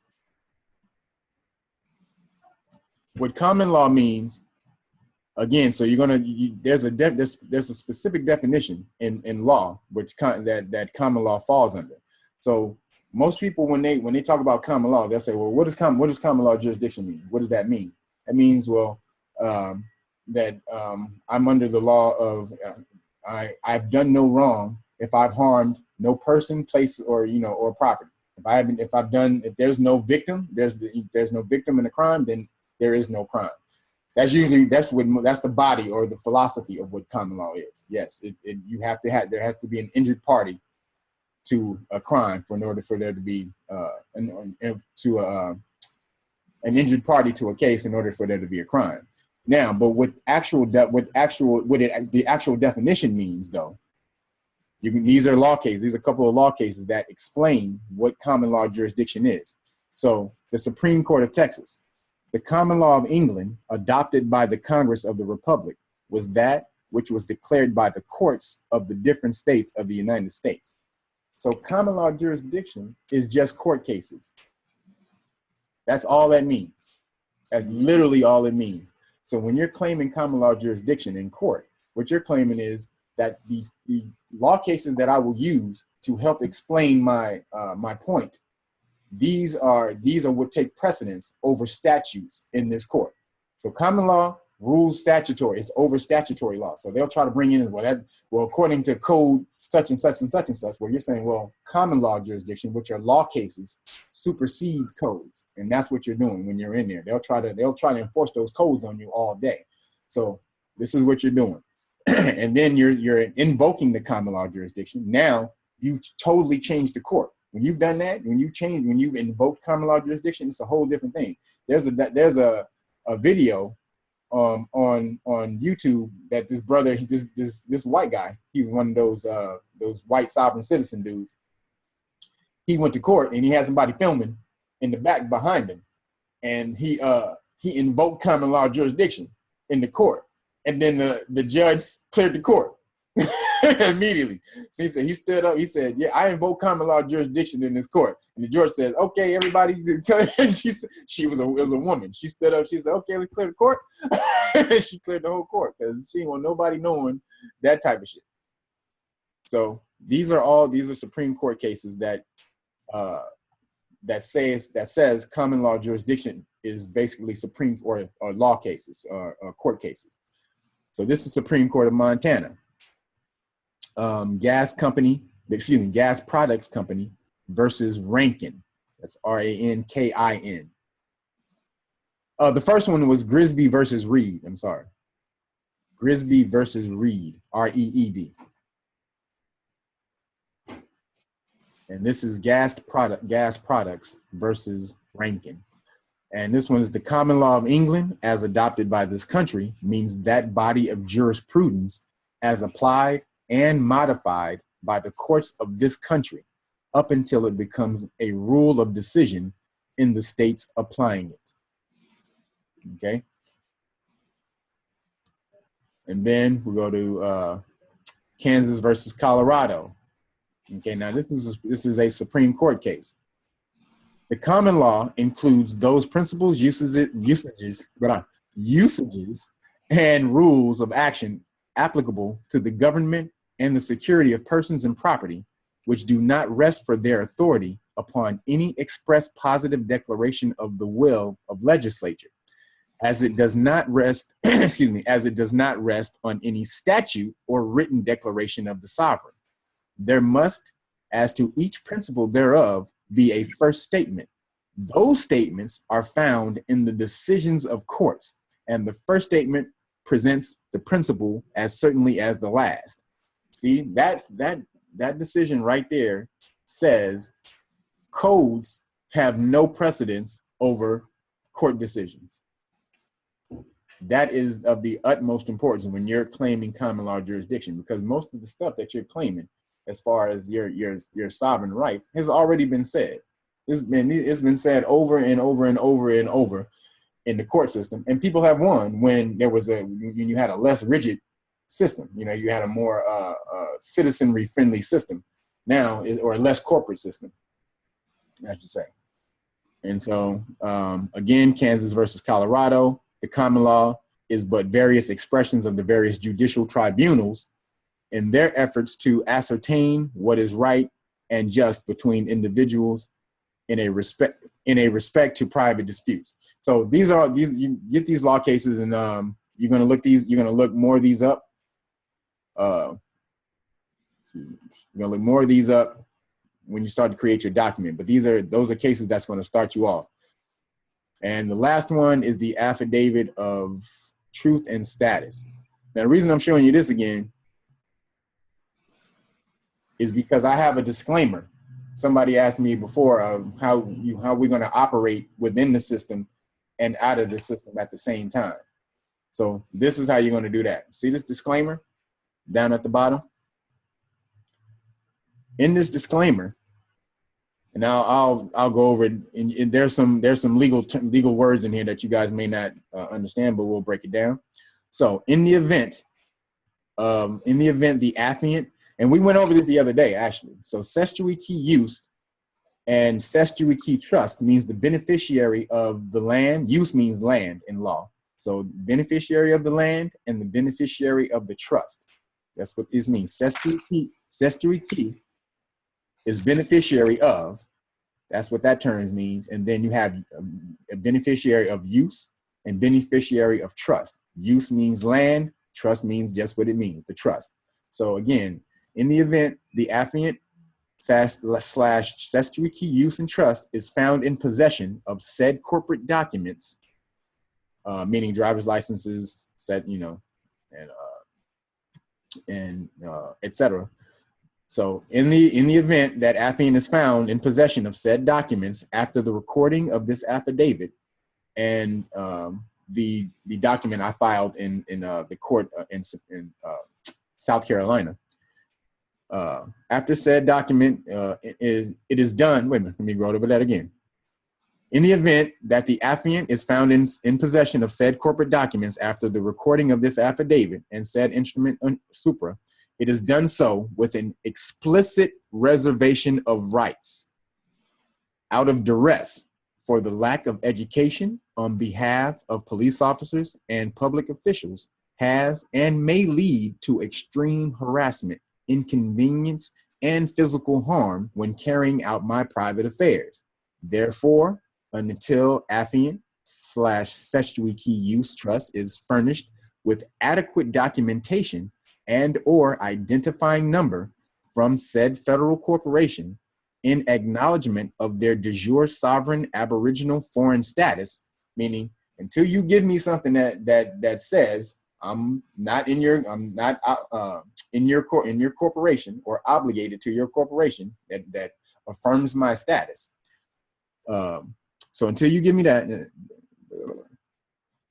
it's an acknowledgement of their de jure sovereign aboriginal foreign status in respects to the aforesaid corporation and all rights, benefits, and immunities thereunto, the possession and use of federal corporate documents for the sole purpose of avoiding conflict and injury in no way places me in the jurisdiction of the United States of America, Inc., Delaware corporate file number, blah, blah, blah, also known as the federal government or any other.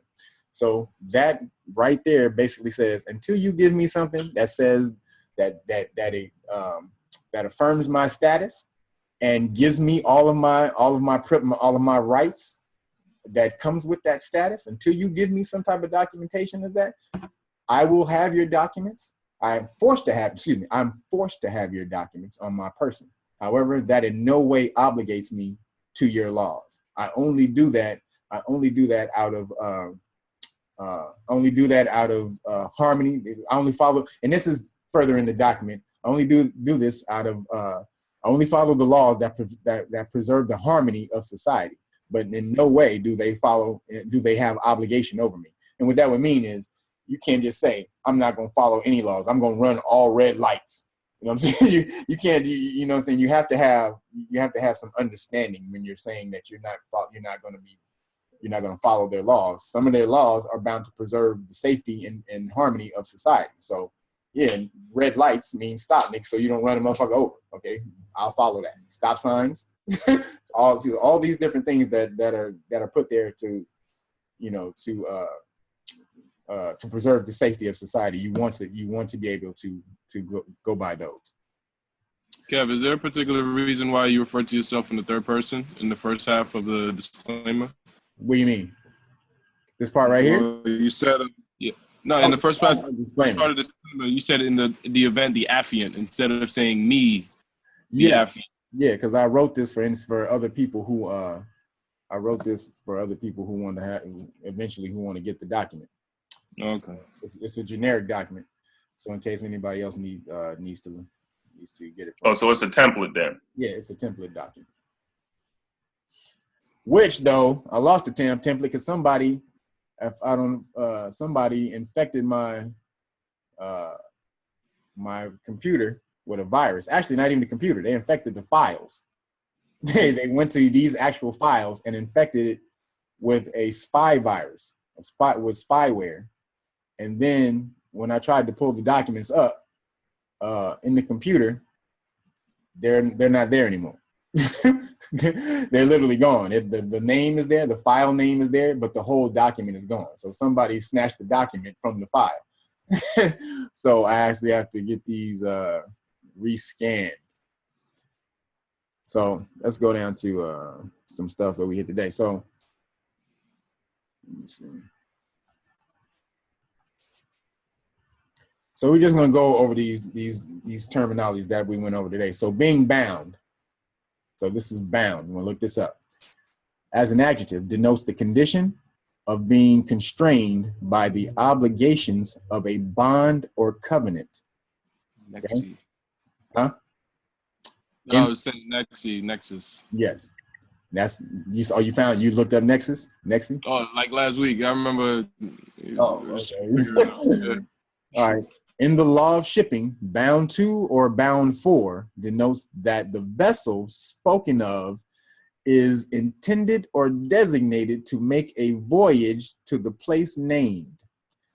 You are a vessel. Remember that, everyone. You are a vessel until you pull yourself off the water. Not for Jesus Christ. It ain't none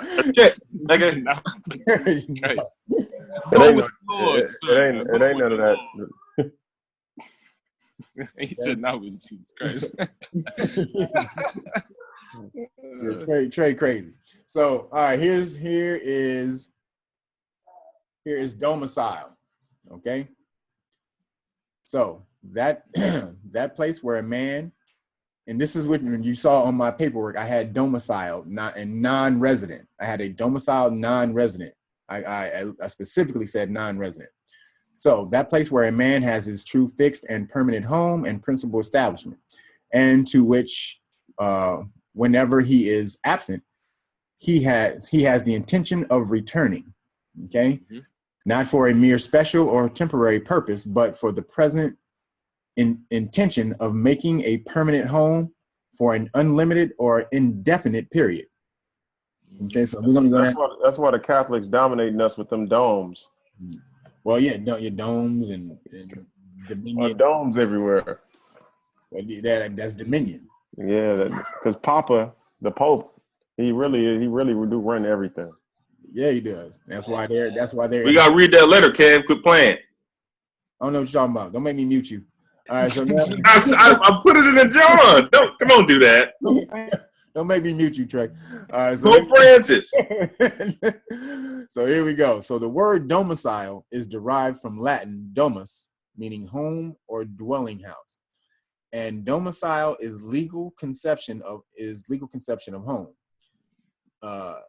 The established, fixed, permanent, and ordinary dwelling place or place of residence of a person, as distinguished from his temporary or transient, though actual place of residence. It is his legal residence as distinguished from his temporary place of abode, or his home as distinguished from a place to which business or pleasure may temporarily call him. Now, down here, this is very important. Domicile and residence, however, are frequently distinguished in that domicile is the home, the fixed place of habitation, while residence is a transient place of dwelling. True. So when you're a resident, that's what they trying. So also when you want to look up resident, you look up the term res. Thing. Look up the term res. I actually have it in here, but I didn't get a chance to organize this. So let's go over corporation. Okay, we saw that an artificial person or a legal entity created by or under the authority of laws of a state or nation, composed in some rare instances of a single person and his successors, being the incumbents of a particular office, but ordinarily consisting of an association, numerous individuals who subsist as a body politic under a specific denomination, which is regarded in law as having a personality and existence distinct from that of its several members, and which by the same authority vested with the capacity of continuous succession, irrespective of changes in its membership, either in perpetuity. And this is what's important about a corporation. Either changes in its membership, either in perpetuity or for a limited term of years, and of acting as a unit or single individual in matters relating to the common purpose of the association within the scope of the powers and authorities conferred upon such bodies by law. Now, if you saw right here, it says in perpetuity. The thing about a corporation, which natural persons cannot do, a corporation can live forever. Transmitting utility. Yes, it's perpetual entity.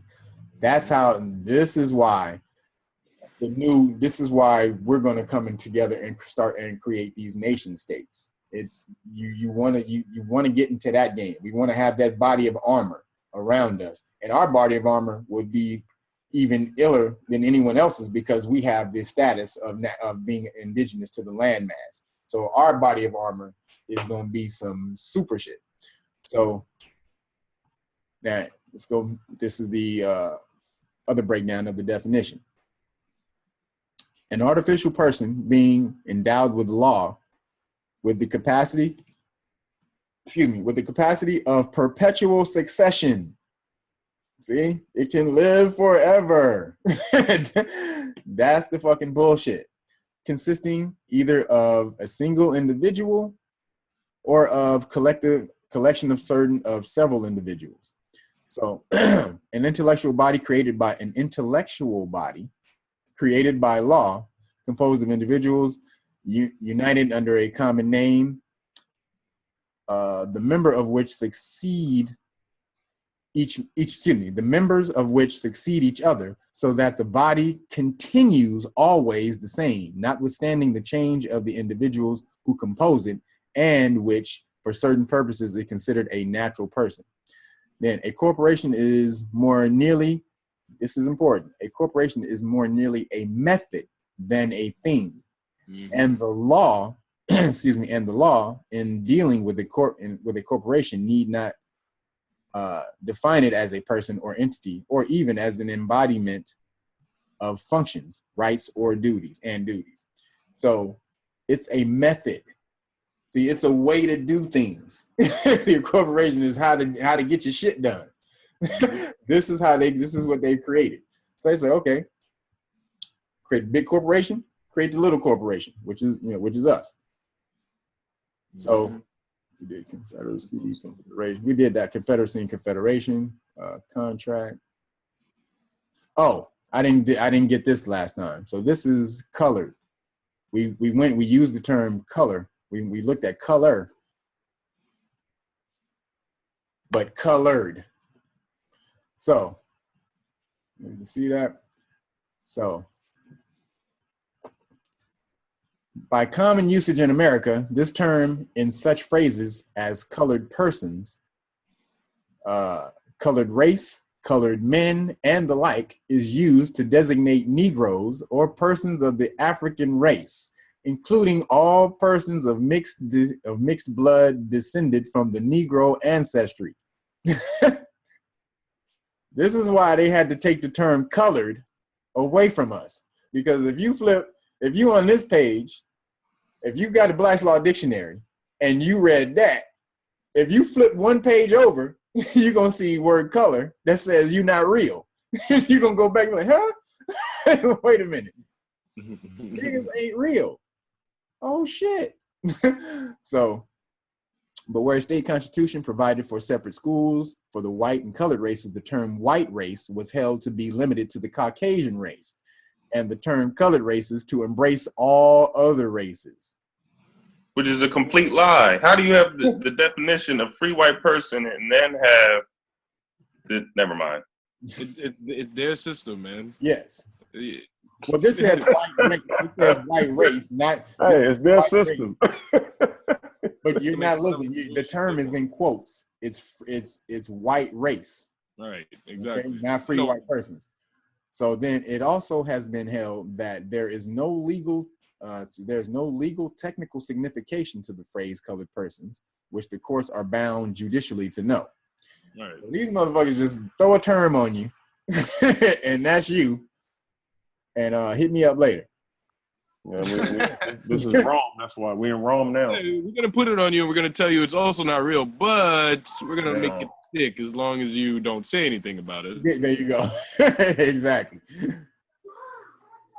So, man, so commercial. Pretty much the same thing that they do with the corporation itself, which is why they keep renaming it. So, which is why they keep renaming contemporary Moors, blacks, coloreds, and all that, right? Yes. Yes. So now you're in commercial law. Remember, we're going to be in commercial jurisdiction. That's what we're in, relating to or connected with trade and traffic or commerce in general. Okay. Trade or traffic.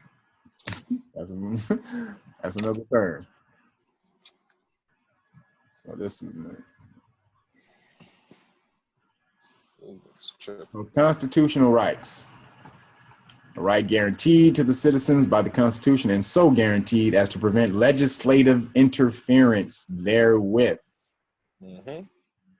All right? These motherfuckers cannot legislate your constitutional right out of existence. This is importante. Muy importante. So, that's contract. I got contract in here again. Okay, this is out of Exemplar of Liberty. I'm reading that right now. So this is hey, what page is that, homeboy? That is page, I don't know. So it was shit. It looked familiar actually. I don't lie. So let's see the one with the picture. So this is breaking down the colonists and the Native Americans. So despite the opinion of the royal governor of New York, George Clinton, Hey, George Clinton, Funkadelic. So, so despite the opinion of the royal governor of New York, George Clinton, look what they called him, the royal governor of New York. Royal governor of New York. Well, the reason is because they were under the English. They were under English law rule back then. So he's a royal governor of New York. That most American Democratic leaders in 1747 were ignorant, illiterate people of Republican principle. Do you hear that shit? Despite the opinion of the royal governor, New York governor George Clinton, that most American Democratic leaders in 1747 were ignorant, illiterate people of Republican principle who had no knowledge of the English Constitution or love for their country. These Americans were gaining a sense of freedom and a new identity from the American environment and its native peoples long before the outbreak of the American Revolution. Another major figure in this intellectual transference was Tionaga, a Mohawk Sachem known to the British as Hendrick. It says, while in England, he was hailed as the Emperor of the Five Nations. Hendrick, a man of spirit and striking force in colonial affairs. So I'm going to. It says after his conversion to Christianity. Yeah, dude, that was some. Yeah, these dudes though. You understand? We were working business. as well back then. So Christianity, we need to be Christians to come to do business with y'all. Cool, praise Jesus. Let's do some business. So, 7 years, the 7 Years' War of the French and Indian, as it is known in North America, had joined forces with Sir William Johnson to defeat Baron Dieskau. His heroism in this battle helped save the New York frontier and probably the New England as well from the French. Hendrick should be considered one of the founders of the United States. You see that? This is one of the sachems of the 5 nations of the Iroquois. It says Hendrick should be considered one of the founders of the United States. Using the Iroquois Confederacy as an example, Franklin sought to shame the reluctant colonists into some form of union into 1751. So they were like, look at them. They got a union popping. Let us do that shit. Like, look at this, what they got popping off. So that's page 96, by the way. Page 96. Yeah. All right, so check this out. In the summer of 1754, when colonial representatives, Franklin among them, met with Iroquois sachems at Albany to address issues of mutual concern, the Albany Plan of Union was the product of this historic meeting. Its design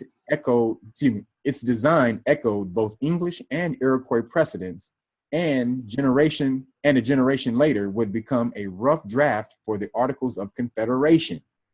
See that shit? which was the progenitor of the Constitution. So in 1742, Pennsylvania officials met with the Iroquois sachems in council at Lancaster to form an alliance against the threat of French encroachment. 2 years later, Castanego would go beyond 2 years later, what does that say? What is that? Canasatego.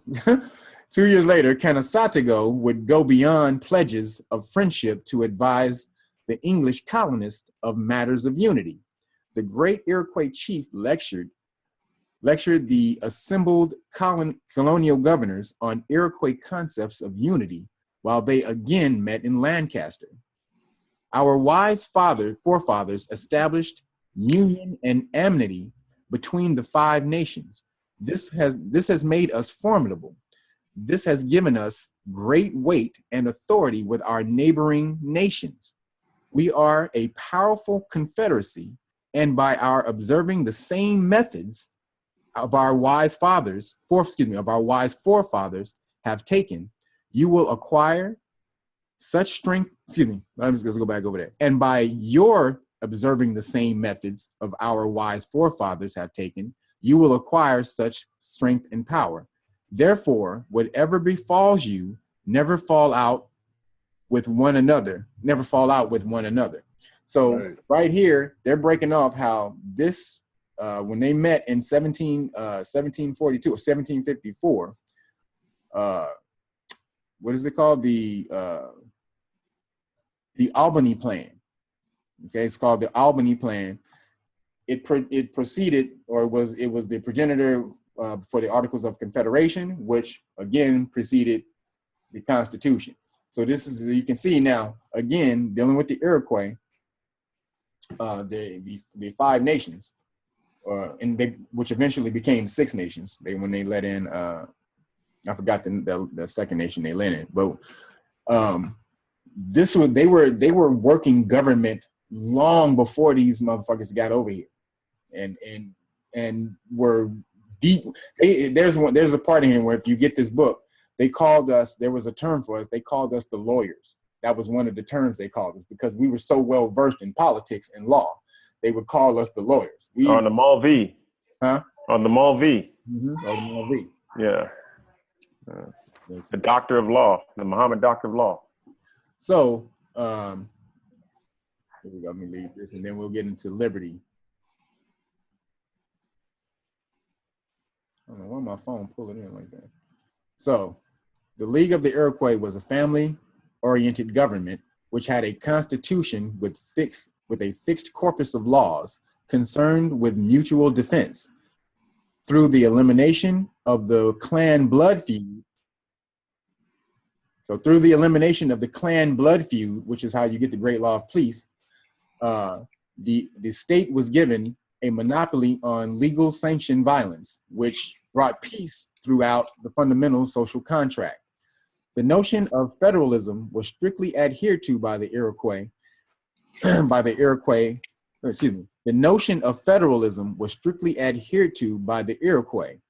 The hereditary Iroquois sachems were interested only in the external matters such as war, peace, and treaty making. The Grand Council could not interfere in the internal affairs of the tribe. See how that is with the same thing? States come together, confederacy. So now, yeah, dude, we were smashing, dude. But I'm saying, like, the colonists had no concept or idea of what this was until they got here. Thank you. They were under a monarchy. How the hell would they have to? They was under the thumb of the. Hold up, I can find it. I got the book. Hold on, I'm about to find it. It says it in the introduction. Hold up, I got it right. They would. All right, we needed you back in 1750. All right, hold up. When Europeans immigrated to the Americas, they came from divine right monarchies and oligarchies, calling themselves independent republics. Upon their arrival, they began to create local governmental structures, and they asked that their written charters be sanctioned by the companies and sovereigns that ruled over the colonies on the Atlantic seaboard. So, there. Yeah, but those were plantations. They had no rights. Yeah, they were plantations. Remember, colonies are the plantation is defined as a colony. Yeah. They had nothing. They didn't have no rights. They were bluffing the whole damn way. Exactly. So they got they saw the Aboriginal Americans chilling and kicking it, and all was happy, and they was like, "What y'all got going on?" Your corporate headquarters. God. What? Hold up, pimp. What y'all got popping? Damn. Let's go to Liberty, because Liberty, we were going over some things, and they was talking about liberty. So liberty as defined in the Black's Law Dictionary. So liberty, freedom, exemption from extraneous control.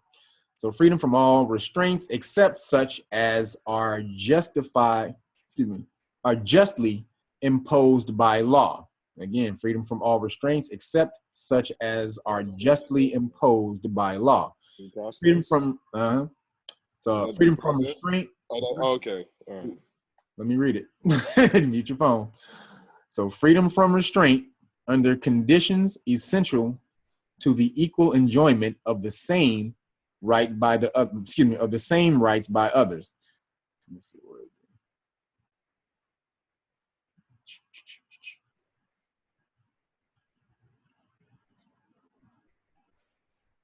liberty on its positive side denotes the fullness of individual existence.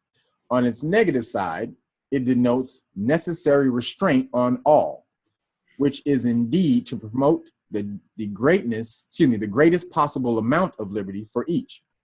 The word liberty as used in the state and federal constitution means, in a negative sense, freedom from restraint, but in a positive sense, it involves the idea of freedom secured by the imposition of restraint. And it is in this positive sense that the state, in its exercise of its police powers, promotes the freedom of all by the imposition upon particular persons of restraints, which are deemed necessary for the general welfare. Now, we're going to get into this now. Liberty insofar as it is noticed by government is restraint rather than license. Please. Now, this is bullcrap.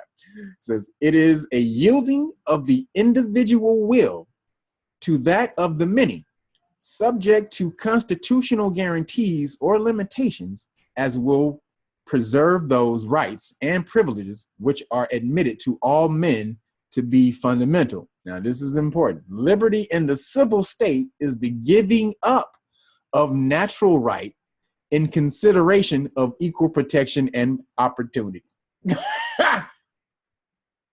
Let me read that one more time.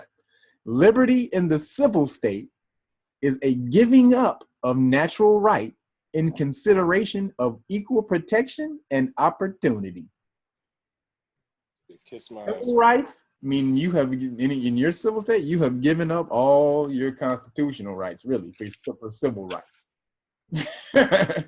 There's constitutional rights, so when everybody's claiming civil rights, that means you're giving up your constitutional rights for civil rights. So, Kev, I had a question. Uh-huh. So, pertaining to the 14th Amendment, I was looking over what's that case? Cruikshank, U.S. versus Cruikshank, and how the 14th Amendment only applies to the state's operation of due process of law and not the individual.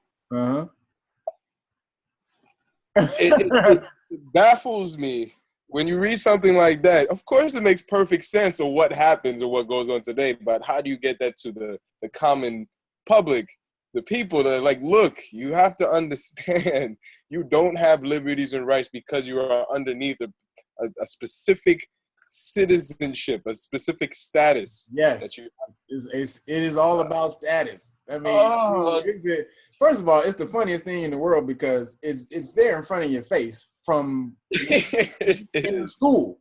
When you enter school, you in the status game. Who the popular motherfucker? Who the athlete?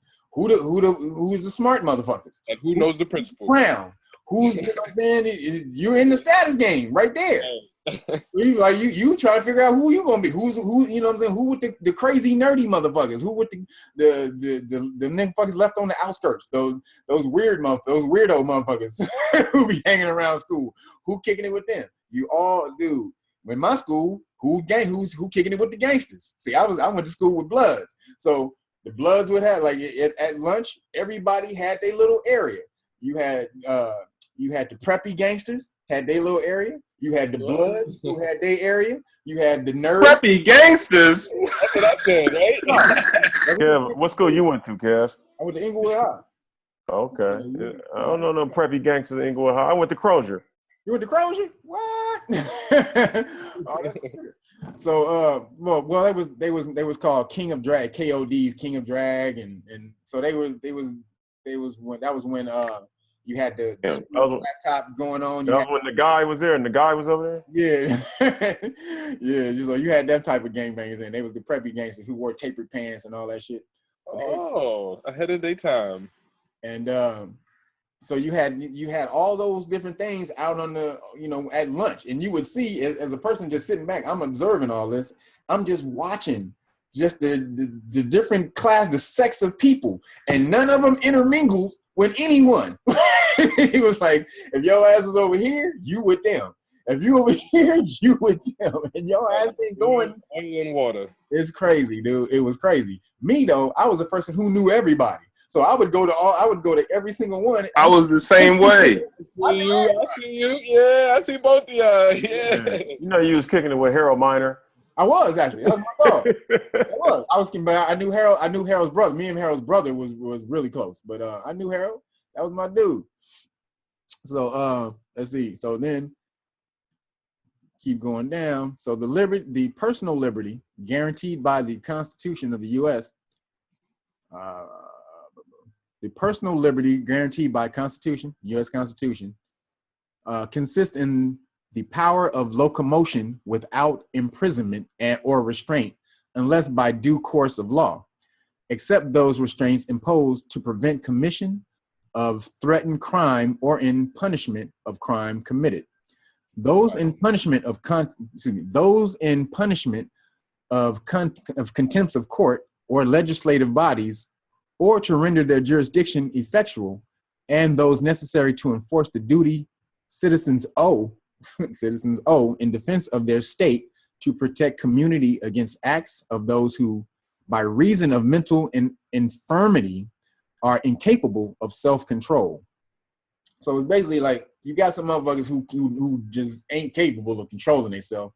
So they have to, and restrictions or restraints have to be imposed upon those people, because everybody just is not a disciplined person, which is true. Everybody ain't disciplined. So then the liberty safeguarded by the 14th Amendment is liberty in a social organization, which requires the protection of law against the evils which menace the health, safety, morals, and welfare of the people. Okay. The one that you read previously, the personal liberty guaranteed by the Constitution, Uh-huh. and it says by reason of mental infirmity, that just screams minority. Yeah. There you go. So, God damn. Oh. You ain't firm. You ain't stable mentally. So then minority. There you go. So then you look up the term minority, which means infant, and infant means lunatic. So bam. So you have right off the bat, they've already attributed mental infirmity to melanated people right off the bat. That's why when you go to South Africa, you see all them Europeans out there, they still say they're not minority. They never use that term, ever. They never use a minority as a term to describe them. Man, it's just ever. It's dumb people over here. Yeah, it's the dumb people over here, dumb niggas over here who don't understand law. Everybody else in the world understand that you need to know something about law, your government, your the things that rule your society. Everybody has that understanding. It's that ego. What's that neck Drake like? Kev, we victims, Kev, we victims. Don't dog us like that. Man, I know what it is. I grew up in the same damn place everybody else did. You know what it is. Everybody, wake your ass up. Hey, we victims, Kev. Yeah, no victim mentality over here, baby. Those victims no, will that's also not the mentality. I'm not talking about me myself. I'm talking about overall. Those victims will pull you down with you, brother. Pull you down with them. Nah, but you ain't victim. You were just focused more on getting your thing done. You got businesses and things you got going, so your focus went elsewhere. As for me, you know what I'm saying, I was like that. I was on the film thing, but then when this came my way, I was pissed. Actually, that's why I jumped on it. I was pissed. Like I was mad. Like, motherfucker. Like they did what? They said we what? So I literally just jumped on it like I was in a ring fighting somebody. So that's how I took it. So then also a franchise or personal privilege being some part of the sovereign power vested in an individual either by grant or prescription. So basically, liberty is freedom given to you. That's exactly what that shit is. It's given freedom. It's not freedom itself. So, and this applies to those who are in the Black's Law Dictionary, the 4th edition, they have a different term for more in here. They have an officer in the Isle of Man who summons the courts for several sheddings. Yeah. Yeah. Why is that? Well, the Isle of Man is Ireland. Yeah, I know that. But I mean, like, why is the difference in the connotation? I don't know, actually. I don't know why they put it. They didn't. I know they didn't put the actual term of more in there because they didn't want you to know. Yeah. If you go back to the Isle of Man, is dealing with is the person who summons the court for the several sheddings is the sheriff. So in law, the sheriff is actually has the power in the court. So like even over here, there's something called hold on, let me get the book. Isn't the equivalent like a sharif? Like sharif was a title. It is, exactly. Yeah. But then they do the imperial divan, where they just have the power of the position, but they change the name of the title. So president was like sultan, and sheik, and stuff like that. Khalif, right? Mm-hmm. God damn it! Like the people don't even understand it. Like even Morpheus is there's no reason why Morpheus was the brother in the Matrix. There was a real reason why. Yeah, absolutely. He was the one. Absolutely. And he had to wait. He had to wait the Caucasian up first. Well, that's the movies. That's the movie. It's exactly. It was written by Moore too, but hey, let's not. It was. Absolutely. She getting fucked over too. So Sophia Stewart, she is brilliant, bro. Hey man, I try to give as much money as I can to her with her little campaign she got going to fund her new movies and shit. Man, she is brilliant, bro. Brilliant lady. So I can't find the book. I have something called The Law of Sheriffs. Right. Oh shit. It's and it tells you all of the, and this is probably in my cabinet somewhere. I want to see your library, Kev. Let me see that big ass wall library you got. Actually, I got three. You got 3 days. And then my floor is another bookcase. So I got 3 bookcases filled in the floor. And so in front of those bookcases are books on the floor in front of those bookcases. Like media man. So democracy. That shit. So democracy. You guys dealt with federal government last time. Remember? So federal government. So actually, this is what I wanted to show you. Okay, let me go to this real quick. Come on, get over here. So this is something called an ochlocracy. So there's different types of government. You have an aristocracy, you have monarchies, aristocracy, democracies. This is called an ochlocracy. A what? Poplocracy. They said a Poplocracy. Ochlocracy. Ochlocracy. Ochlocracy. You mean an oligarchy? Nope. Nah, brother, that is a wow. No, not an oligarchy. Ochlocracy. This is different. Chris C. I've never seen this word before in my life. Damn, if it goes there. Oligarchy. Oh no, ochlocracy. Ochlocracy. Oh, ochlocracy. Okay. What's the tiempo? So if you have the definition, go ahead and read that, David. Oh no, I was reading at the brief Wikipedia description that popped up on the screen. Okay. Yeah, Ochlocracy is a government by a mob or mob rule. Oh, democracy.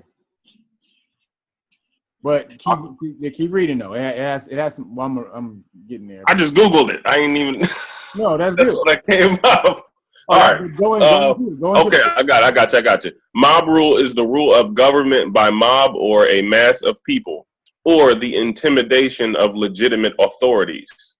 As a pejorative for majoritarianism, it is akin to the Latin phrase mobile vulgus, meaning the fickle crowd. Fickle crowd.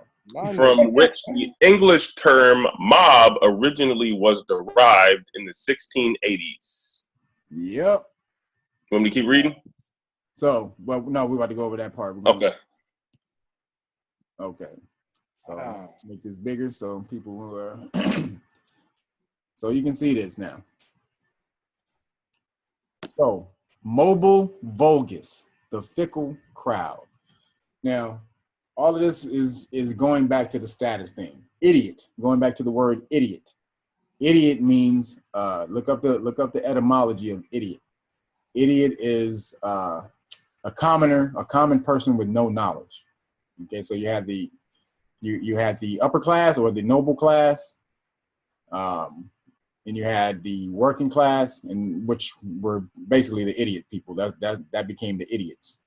So you had people who were dealing with government and politics. They knew shit.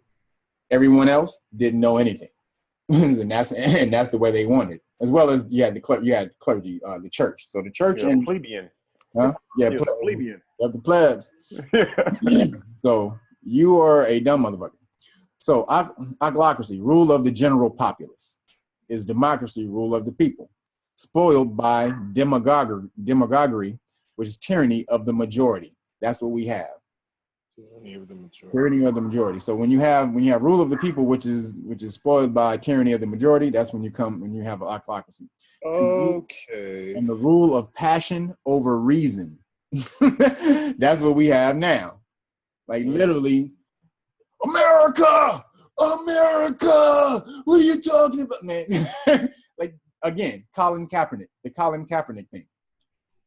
This dude is perfectly reasonable and not standing up for the national anthem, especially when someone says, "Oh, did you hear about the the part of it that was taken out, that talked about the slaves, that talked about excluding the slaves. So why in the fuck would you damn fucking be singing a goddamn song to a flag that's in the song that was created had a part in it that actually that excluded the slaves? You know what Obama said to that? Did you hear what Obama said? He was like, I support what the man says. He's bringing up issues that everybody needs to know about. Oh, Obama said that? Yeah, he said that shit. And I was like, this man is about to get out of office. He just... Yeah, he bouncing. Yeah.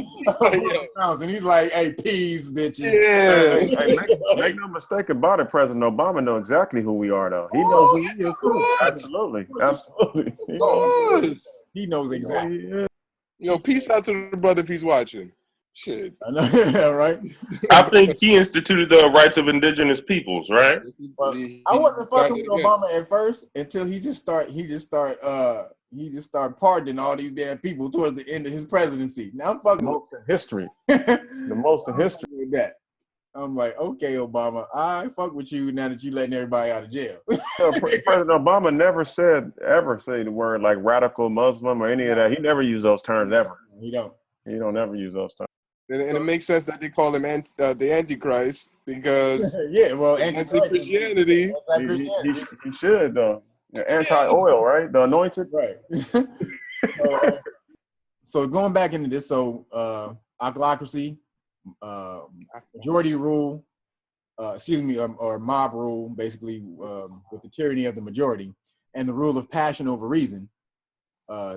It says democracy is spoiled by demagoguery or tyranny of the majority, and the rule of passion over reason, just as the oligarchy, which is rule of the few, is aristocracy, rule of the best, spoiled by corruption. So tyranny is monarchy, spoiled by lack of virtue. So autocracy is synonymous in meaning and usage to the modern informal term mobocracy, which arose in the 18th century as a colloquial neologism. So mobocracy is basically what we have over here, which is 51% rule to 49%.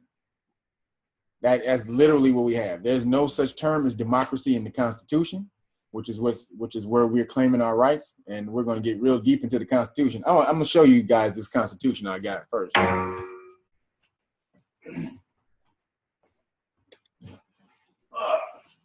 That shit is crazy. This is my Constitution. What the fuck? You see how big this motherfucker is? Constitution of the United States of America. Okay. Look how big this motherfucker is. I got this from the government printing office. If you can see that seal on the front. I got this from the actual government. This is the Constitution. It deals with every single word and law case dealing with the Constitution. Their Constitution. Their Constitution? The Constitution is the same. They just the only thing. I know it's the duplicate, and then they made their the word of and they just changed the word of and for. Right. That way they could own it and then create their own bullshit underneath. Exactly. So it's the same damn word. It's the same shit. They ain't changed nothing. Where'd you got it from the U.S. Gov? U.S. government printing office. Great place to get some books. How much that cost you? How much they charge you? $300. Okay, I'm gonna go on A books. He said, "Okay." Hold up, pimp. He said, "I'm going on 8 books." I'll be getting lucky on there. Yeah, most people are sending to 8 books. They're finding some good prices on there. Hey, you know where you can find some good books, man? Go to flea markets, man. Like, you know, the Pasadena flea market they have out here. Well, I'm in California, but man, they have awesome books for like $3. I got a book for like the Berlin. You see that book right there? What is that? The Berlin Conference, the Foreign Relations Conference in 1945. This book was $2, man. What? Yeah, $2. Oh man, hey, yeah, you're gonna. That was for you, player. The universe gifted you. You gotta take pictures and send me some pictures. I will. Out of that book, man. Absolutely. So, so that's dealing with democracy. And the reason I did that because we have democracy up here, and you saw that so the federal government is democracy. It's a whole different system than a Republican form of government system. So, or Republican and Confederacy. So you have Republican form of government with a Confederacy, then you have a democracy or a federal government with democracy. These are two different things. They look alike, you know what I'm saying, but they not alike. So the federal government, the Confederacy, we all retain our sovereign power, our sovereign rights as we come together. We only come together just to deal with people outside of us who want to talk to us, or if any one of us have disputes between us, we deal with that. All of us retain our sovereign power. None of us have power over the other, and the entity that we create when we come together does not have power over any of us. And so that, as well as, Republican form of government, Republican is representative government, but it also means that in the Republican form of government, each person's opinion or vote counts. That is the main thing. Each person's opinion or vote counts. So I gave the example of a jury. So when one person on the jury, he don't agree with the verdict of everybody else, that jury is hung until they either get him to change his mind, or it can just be a hung jury. Then you got to try the case all over again. It does not move if one person say, nah, I'm good, I don't believe he did that shit. Like, no, y'all can convince me he did that shit. We stopped. So that's what we're supposed to be, or modeled off of. Let's see if I can get the rest of these. Oh, so contract. We deal with contract. So this is rescission of contract. So these are the Black's Law definitions. I don't know if we got time to get to the Corbin's on contracts definitions, but we're going to specifically deal with contracts tomorrow. So rescission of contract. Let's see if, hold on, let me see.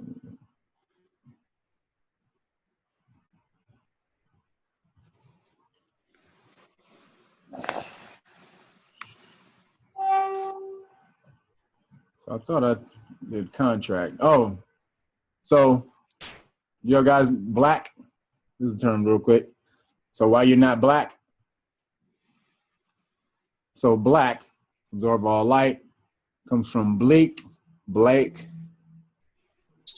B-L-A-C-K, Old High Greek, blah, black, blacker, dusky.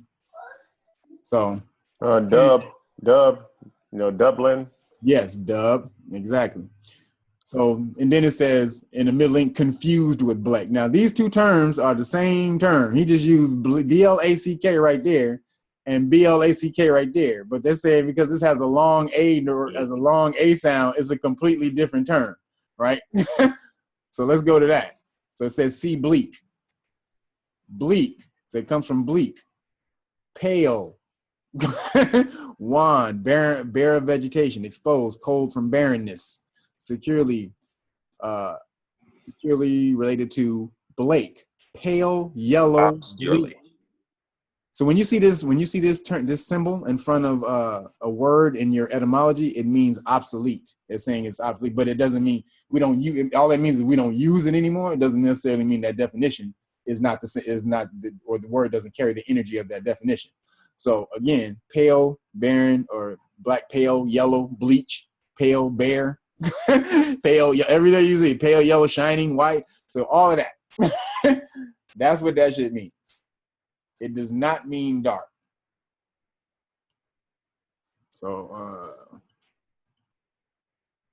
where is contract? There it is, bam. So contract. A promissory agreement between two or more persons that creates, modifies, or destroys a legal relation. An agreement upon sufficient consideration. That's very important. Upon sufficient consideration. Okay, there's parts. The parts of a contract are offer, acceptance, and consideration. If the term does, or if a deal does not have any one of those three terms, three parts of a contract, it's not a contract. Offer, acceptance, and consideration. Okay. So an agreement upon a sufficient consideration to do or not to do particular thing. It is an agreement created by obligation. It is an agreement creating obligation in which there must be competent parties, subject matter, legal consideration, mutuality of agreement, and mutuality of obligation. Okay, if we not both mutually we don't mutually agree to be bound by this, then the contract doesn't have full force, which is why I said contracts are in substance and in form. When you sign a contract without your name on it, all rights reserved or anything, without your all rights reserved next to it, it's in substance, meaning you give up all your rights. You said, hey, I agree. I mutually agree to be bound by this contract. When you sign all rights reserved on that shit, that means you don't agree to be bound. Like, like only if I see some bullshit, if I see your ass you know what I'm saying, doing the you know what I'm saying, doing the WAP or the Texas two-step, your ass is fucked up. So excuse me, subject matter, legal consideration, mutuality of agreement, and mutuality of obligation. And agreement must not be so vague or uncertain that terms are not ascertainable. So this is why you're able to void your contracts. Okay, this is everything that they've done, if they've done with you, has been unilateral, one-sided. It's been lack of disclosure. Right there, where it says vague, there's all contracts, or there's something called void for vagueness.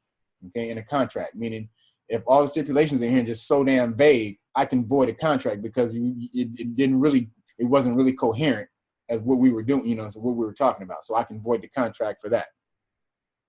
So we're going to get down to rescission of contract. Oh, so we're going to do that. Legal obligation. Where'd it go? Probably. Oh, okay. So this is a rescission of contract, an annulling or abrogation or unmaking of contract, and the placing of the parties to it in status quo. As you see that status quo. What was your status though before we entered this? Status quo means the status we were in before we entered this agreement. So what was your status before you entered this agreement? So it necessarily involves a repudiation of the contract and a refusal of the moving party to be further bound by it. Right? I'm out, homie. Peace out. So then let's move on to rescind. Okay, to abrogate, annul, avoid, or cancel a contract, particularly nullifying a contract by the act of a party. To declare a contract void in its inception, like from the jump, to declare a contract void from its inception and to put an end to it as though it never were. Like, nigga, this birth certificate is out of here. Ab initio, bitch. Ab initio. Ab initio in law means from the beginning. So not merely to terminate it and release parties from further obligation to each other, but to abrogate it from the beginning and restore parties to relative positions which they would have occupied had no contract ever been made. We know after we annul this, is like we ain't never met. we break this contract off, it's like we've never even seen each other, right? Even if there was consideration, well, consideration was removed when the lack of information was presented. But what if there was an acceptance? Let's say you took out, there was an exchange of some kind, even though, let's say for money issues, for loans. Wait, say that one more time. Or contracts, like you said, the birth certificate and stuff like that. Yeah. What about it? Hello? Oh, you got the contracts like birth certificates and social security cards and stuff like that. Is it because of our minority capacity or minority status is another claim to why we can rescind this contract? Or does it have to be terrible? No, you can rescind the contract because you didn't enter it of your own conscious mind. Your parents didn't get it. Right. Okay. So It was you didn't do it. Your parents did it. So that's what you can rescind the contract. You're a full legal capacity to be able to contract. mental capacity. Huh? Then. Well, Dave, you're coming in and out. So yeah, the reason So the reason you're able to rescind the contract is because first of all, it was non-disclosure. You weren't told that you were entered into a contract. That's the very first reason that you can rescind a contract is non-disclosure, because you had no idea you were entered into a contract. It wasn't entered into of your own free will, of your own cognizance. So then other is void damn,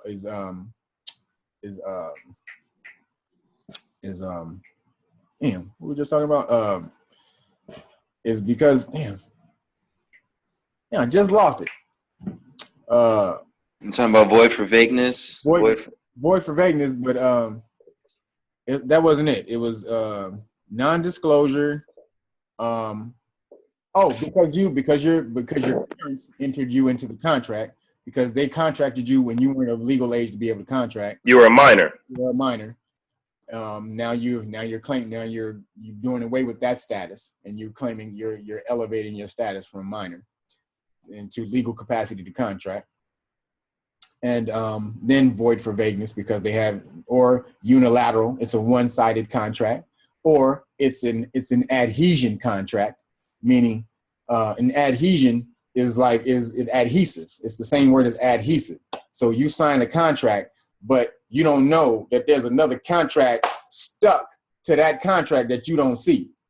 And so when you just only filling this out from, like, all right, yeah, I agree with that. Boop, boop, boop, boop, boop. Then you fill that in, but then there's an adhesion contract attached to that you don't know about, that has stipulations that take place or that are implemented upon your signature. So once you find out that there's and this is what all government documents are, they're adhesion contracts. They don't tell you that you're losing your rights. That's when you signing the driver's license contract and the thing, they don't tell you that you giving up your rights to travel. When you're signing that, that's literally what you're doing. When you sign that contract, you give up your rights to travel. Even though that's against the law. What? Even though that's unlawful. It's against the Constitution It ain't lawful, because you're willingly giving your signature. Remember, your signature is the most important thing, the most valuable thing you have. It says it gives your consent to everything. Your consent is the most powerful thing you have. So when that signature is on there, you say, "Oh yeah, I agree with that." Cool. Right. So that's why. So would you say status is a state of mind then? Instead, like, how would you know? Because after when we sign through several contracts, is that an automatic change of status, or is it something that we have to wait for, or is it just in our minds that we're in a different status? Free in the mind first. You shouldn't be doing the contracts until you're free in the mind. I told you this 100 times. Don't none of y'all submit no paperwork until you can explain the paperwork thoroughly without having to look at it.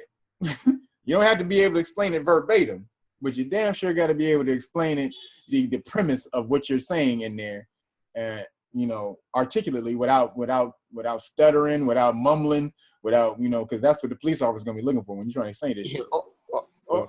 Like when I got pulled over with my girl in Malibu, and she just started going off crazy. I'm a preamble citizen, and we don't have to do this, and we don't have to do that, and blah blah. She was all hyper and scared, and the judge and the cop was like, "Huh?" He's like, "The fuck are you saying?" And so I don't know what that is. So then that's when I came in. I was like, "Yo, real calm. We're preamble citizens. We don't pay taxes. We don't do this. We don't do that." Because I was calmer when I was telling them, it actually got him interested, and he wanted to find out more and let us go. But it's all in your conviction, your confidence in what you're saying. You're not going to be confident in what you're saying if you don't know what you're talking about.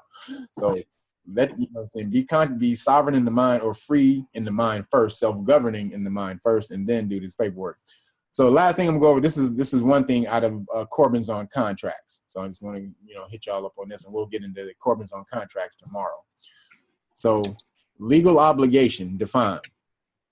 The commonly said that a contract cannot exist even though there have been expressions of mutual assent unless there is also a legal obligation. This is often defined in purely figurative language. An obligation is a legal bond or tie. It is a, excuse me, vinculum, excuse me, not vinculum, vinculum juris. The tie. It is, excuse me, it is indeed hard to avoid the use of the figurative language like this, and for merely literary purposes, it is not desirable to avoid it.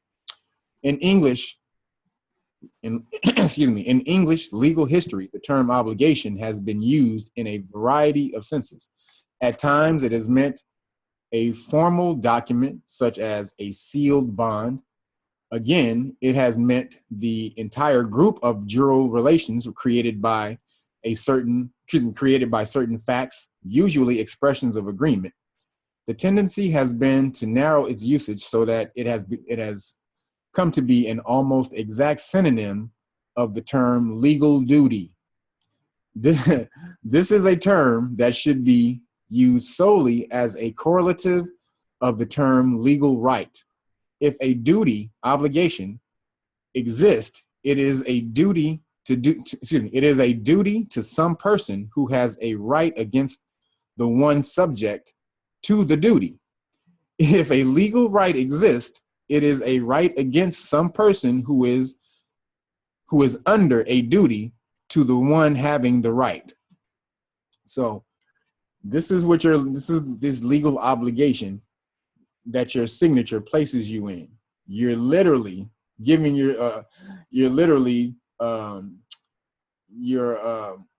giving yourself to the duty of someone else. Basically, you're just giving yourself up to someone else. If you're not an equal party within the contract, a contract should always be equal. That's why it's called equitable law. Unless you're equal, you have no standing. And that's why there's courts called courts of equity. You have courts of law, courts of equity. Courts of equity deal with contract mostly. That's the Chancellor Court, right? Chancellor Court. There you go. Okay. That's why all corporations, or most corporations, at least 60% of them, 70% of them, are Delaware corporations, because it has a Chancellery Court, which is a court of equity, which is very favorable to businesses. They have the most lenient corporate laws in a Chancellery Court. All right, so that's we're gonna end on that, and then and y'all got any questions? Shit. I'm gonna take it all in. Yeah, right. I mean, the whole time you're talking, I got many questions, but when we finish, it's like, damn, that was, brother. Anybody? Let me chime in. Someone else. Tomorrow we going over the contracts you said. We're gonna jump deep into Corbin on contracts tomorrow. We're gonna get into who has the power in a contract, and that's just to give you an example. There's something out there, a doctrine. You guys should research this, before tomorrow. It's called acceptance for value. Okay, look up that doctrine, acceptance for value, and basically, it's off the doctrine that when someone offers you something and you accept, then you have the power. That's in contract law. The acceptor of a contract has the power in contracting. So when you go and you get your loans, your house loans from the bank, and all these different things, in that paperwork, on that legalese, which which no one knows, in there, they will flip it to some type of way where you're the offerer and they're the offeree. They're accepting the offer. You're offering them money. You're offering them pay, and then they're the acceptor, which is why they'll eventually have the power within the contract. But you don't know that, and mostly most people wouldn't even know that exists. When you reading this over this contract, yeah, boom, boom, boom, boom, boom, you wouldn't even know that they made you the offerer and then they've accepted your offer. Like, you gonna offer us to pay? You gonna offer to pay us per month? Great, we'll take that. As well as the IRS. When you're filling out that W-4 or W-2, whatever it is, that's an admission to pay. As you're telling the IRS, hey, I owe you money. Really? All right, great. I'll take that. So remember, the offer and acceptance. The person who accepts has the power. And so we're gonna get into that tomorrow. All right, any other questions? Anything? Anybody? Y'all good? All right. I mean, I just don't want to take up nobody's time. I mean, if you have a question, they may need to hear what you have to say. That's why it's interactive. So for the U.S. versus Khrushchev, right? So for those who haven't read it yet, the story goes that the Moors, who were the original Republicans, they were having a rally to prevent the Democratic majority white folks from removing them from the seats. I forget if it was Louisiana or it was down south somewhere. Do you remember where it was, Kev? What state they were in U.S. versus Khrushchev? No, not off the bat. It was Louisiana. Right, so they that's the other thing. Go, keep going. So they came with guns armed, and the Republican Party, they were armed as well. There was a fight that broke out, and the majority, I think like 3-4 Moors died, while a couple of the Democratic side died as well. So the federal government charged the Democratic Party, or the whites, with preventing the constitutional rights of the Republicans by storming and demanding that they remove their guns, removing their First Amendment rights and the Second Amendment rights, which the First Amendment rights is the right to assemble peacefully and the right to bear arms. They were convicted in the federal courts, but then they appealed to the Supreme Court, which overturned the federal court, stating that the federal government had no right, the federal courts had no right to limit the state's due process underneath the 14th Amendment. I'm not sure if I can make that even clearer, but essentially what the Supreme Court said was the 14th Amendment only applies to the states in the due process clause, which means only under due process can your liberties be taken away. Your right. And your life, liberty, and pursuit of or judicial liberties, really. Right. Which is really really crucial in understanding what the 14th Amendment really is as a function in law, because it only protects those who it wasn't originally for. It protects the corporations and the states, and not the individuals who are underneath the 14th Amendment as a second-class citizen. Well, first of all, it's never ratified. So it was right. The whole damn that's another story. 14th Amendment was never actually legally ratified. So it was military. It was ratified under a military government, which makes it null and void. But so which is even more fucked up, because if it's not ratified, that means the 13th, and that means the other things that means everything that was built on top of it should crumble. Huh? Corporations shouldn't be people.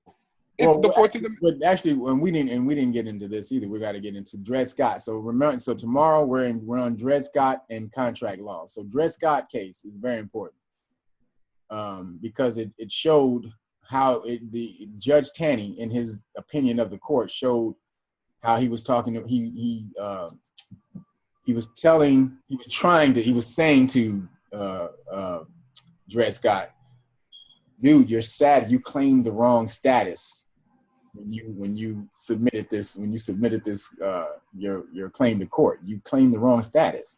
You said you're African, you're a slave of descended from African slaves. We don't have any laws for you in our society. Sorry. And he distinguishes between Aboriginal Americans who have laws and him who doesn't. So if the 14th Amendment was never legally ratified, then that means because the 14th Amendment is set to overturn the Dred Scott case, because the Supreme Court has never actually overturned the Dred Scott case. They never did it. Either it's like this: when you overturn a Supreme Court case, either the Supreme Court has to overturn it, or you write a new law to overturn the Supreme Court decision. That's how it has. So like right now, the Citizens United, because the Supreme Court ruled on it, to overturn that, Congress has to write a new law that says money can't be, corporations can't invest in elections. So that's how that would have to happen. Now, Dred Scott case, the Supreme Court never overturned that. They supposedly wrote the 14th Amendment to do away with the Dred Scott decision. However, now if the 14th Amendment is not actually ratified, that means the Dred Scott case is still in existence. You see what I'm saying? And that's we're gonna get into that tomorrow. All right, cool. So you guys got all this right, because the last time I had it up, it was I don't think it was big enough. So can y'all see that now? I got it now. Yeah, I got it. Yeah. Yo, DeWood, I sent you an email requesting it. Forget it now. Oh, I mean, hey, if just in case you need anything else, I have even that accepted for value. I have a lot. I have a lot of shit in that, because I used to do that sovereign citizen shit, yeah. All right, I keep it in mind. All right. Kev, you're gonna have to get with me in the the Pasadena flea market, man. Look, check this out. $3, man. $3. What is that? What's that? The Civil War. It's kind of messed up on the end though. Look, it's kind of messed up. It's messed up, but $3 for this. Dude, hey, trust dog. I know about the cheap book movement, homie. Hey man, hey, you guys got to get on it. It costs $3. Yeah, you got to do it, man. Hey, listen, these books are expensive, man. Dude, that's why I love Amazon. I get to use copy, all the good copy all the time. Or to use the regular copy. Look, Kennedy Women, $6 for that book right there. Kev, one more question. I tried to look up nonpartisan, right? And I couldn't find it, but I found each of those words separate, minus the hyphen. I just want to see if the definition that I came up with is correct. What do you mean, nonpartisan? Yeah, I couldn't find it in the Black's Law. Yeah, partisan isn't in Black's Law. So I just found the non in the Latin dictionary, and then I found partisan, and then I put those together. I'm not sure if that's. Yeah, that just means party. Okay. All right. Yeah. Party. All right. You show no allegiance to a particular party. The Republican form of government is a non-partisan government. They had no parties. There was no Democratic or Republican party when the government is created. Show me the word party. No affiliation. You don't see the word party in the Constitution at all. So that's you don't. They created. You don't see the word democracy, or you don't see the word party. That lets you know you're dealing with their government. Democracies and parties are their government. It's a partisan government. They split motherfuckers down the middle and say, oh, you're going to be a Democrat, you're going to be a Republican. Which actually, back in the day, those two things were actually reversed. The same shit. Yep. So Democrats were the original Republicans and vice versa. And then they flipped that shit. So I just looked in Chambers, the Chambers etymology dictionary, and it said, I have it right here.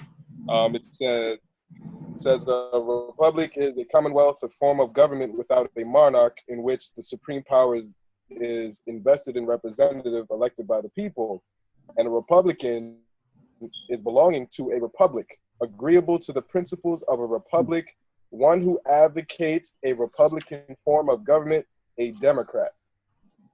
It says, I don't know if you can see it. Let me see. I don't know. Can you see it? No, I can't see it. But it says Democrat. But he put that in the group earlier. It says Democrat at the very end. Yeah, it says Democrat right there, and I'm like, all right, that's same thing. So we're gonna start going over a lot of these things, okay, on this list. That's why I want you guys to get this stuff and start looking it down, because in about another week or so, we're gonna start hitting these, because you have to know this stuff. This is stuff that you actually have to know in order for you. Yeah, Kev, I was looking at all that stuff on that list. I couldn't find free inhabitant in Black's Law or anything. Yeah, you gotta find them separate. Well, you gotta find them. Yeah, I'd piece them together. Okay, that's what I was doing. I didn't know. Okay. You want to? You're on the right track, brother. Yeah, this piece of goes together if you can't find something. Definitely you guys want to know that Buck Act. Yeah. You know, estoppel. You know, That's kind of tricky for me. Like I have it down pat in my head, but it's tricky. It's like and also know the meanings between the two births, BERTH and BIRTH. yeah, I'm gonna definitely Look those up. So we're gonna really hit this questionnaire too, so we can really start breaking down, because this questionnaire is for the affidavit that I have. But if you guys write your own, then you can implement a lot of these terminology. All right, the Morenos. I'll see y'all tomorrow. Peace, brothers and All right, sisters. brother. Everybody. All right, I will holler at y'all. Peace. Thank you, Kev. Yep. Thank you.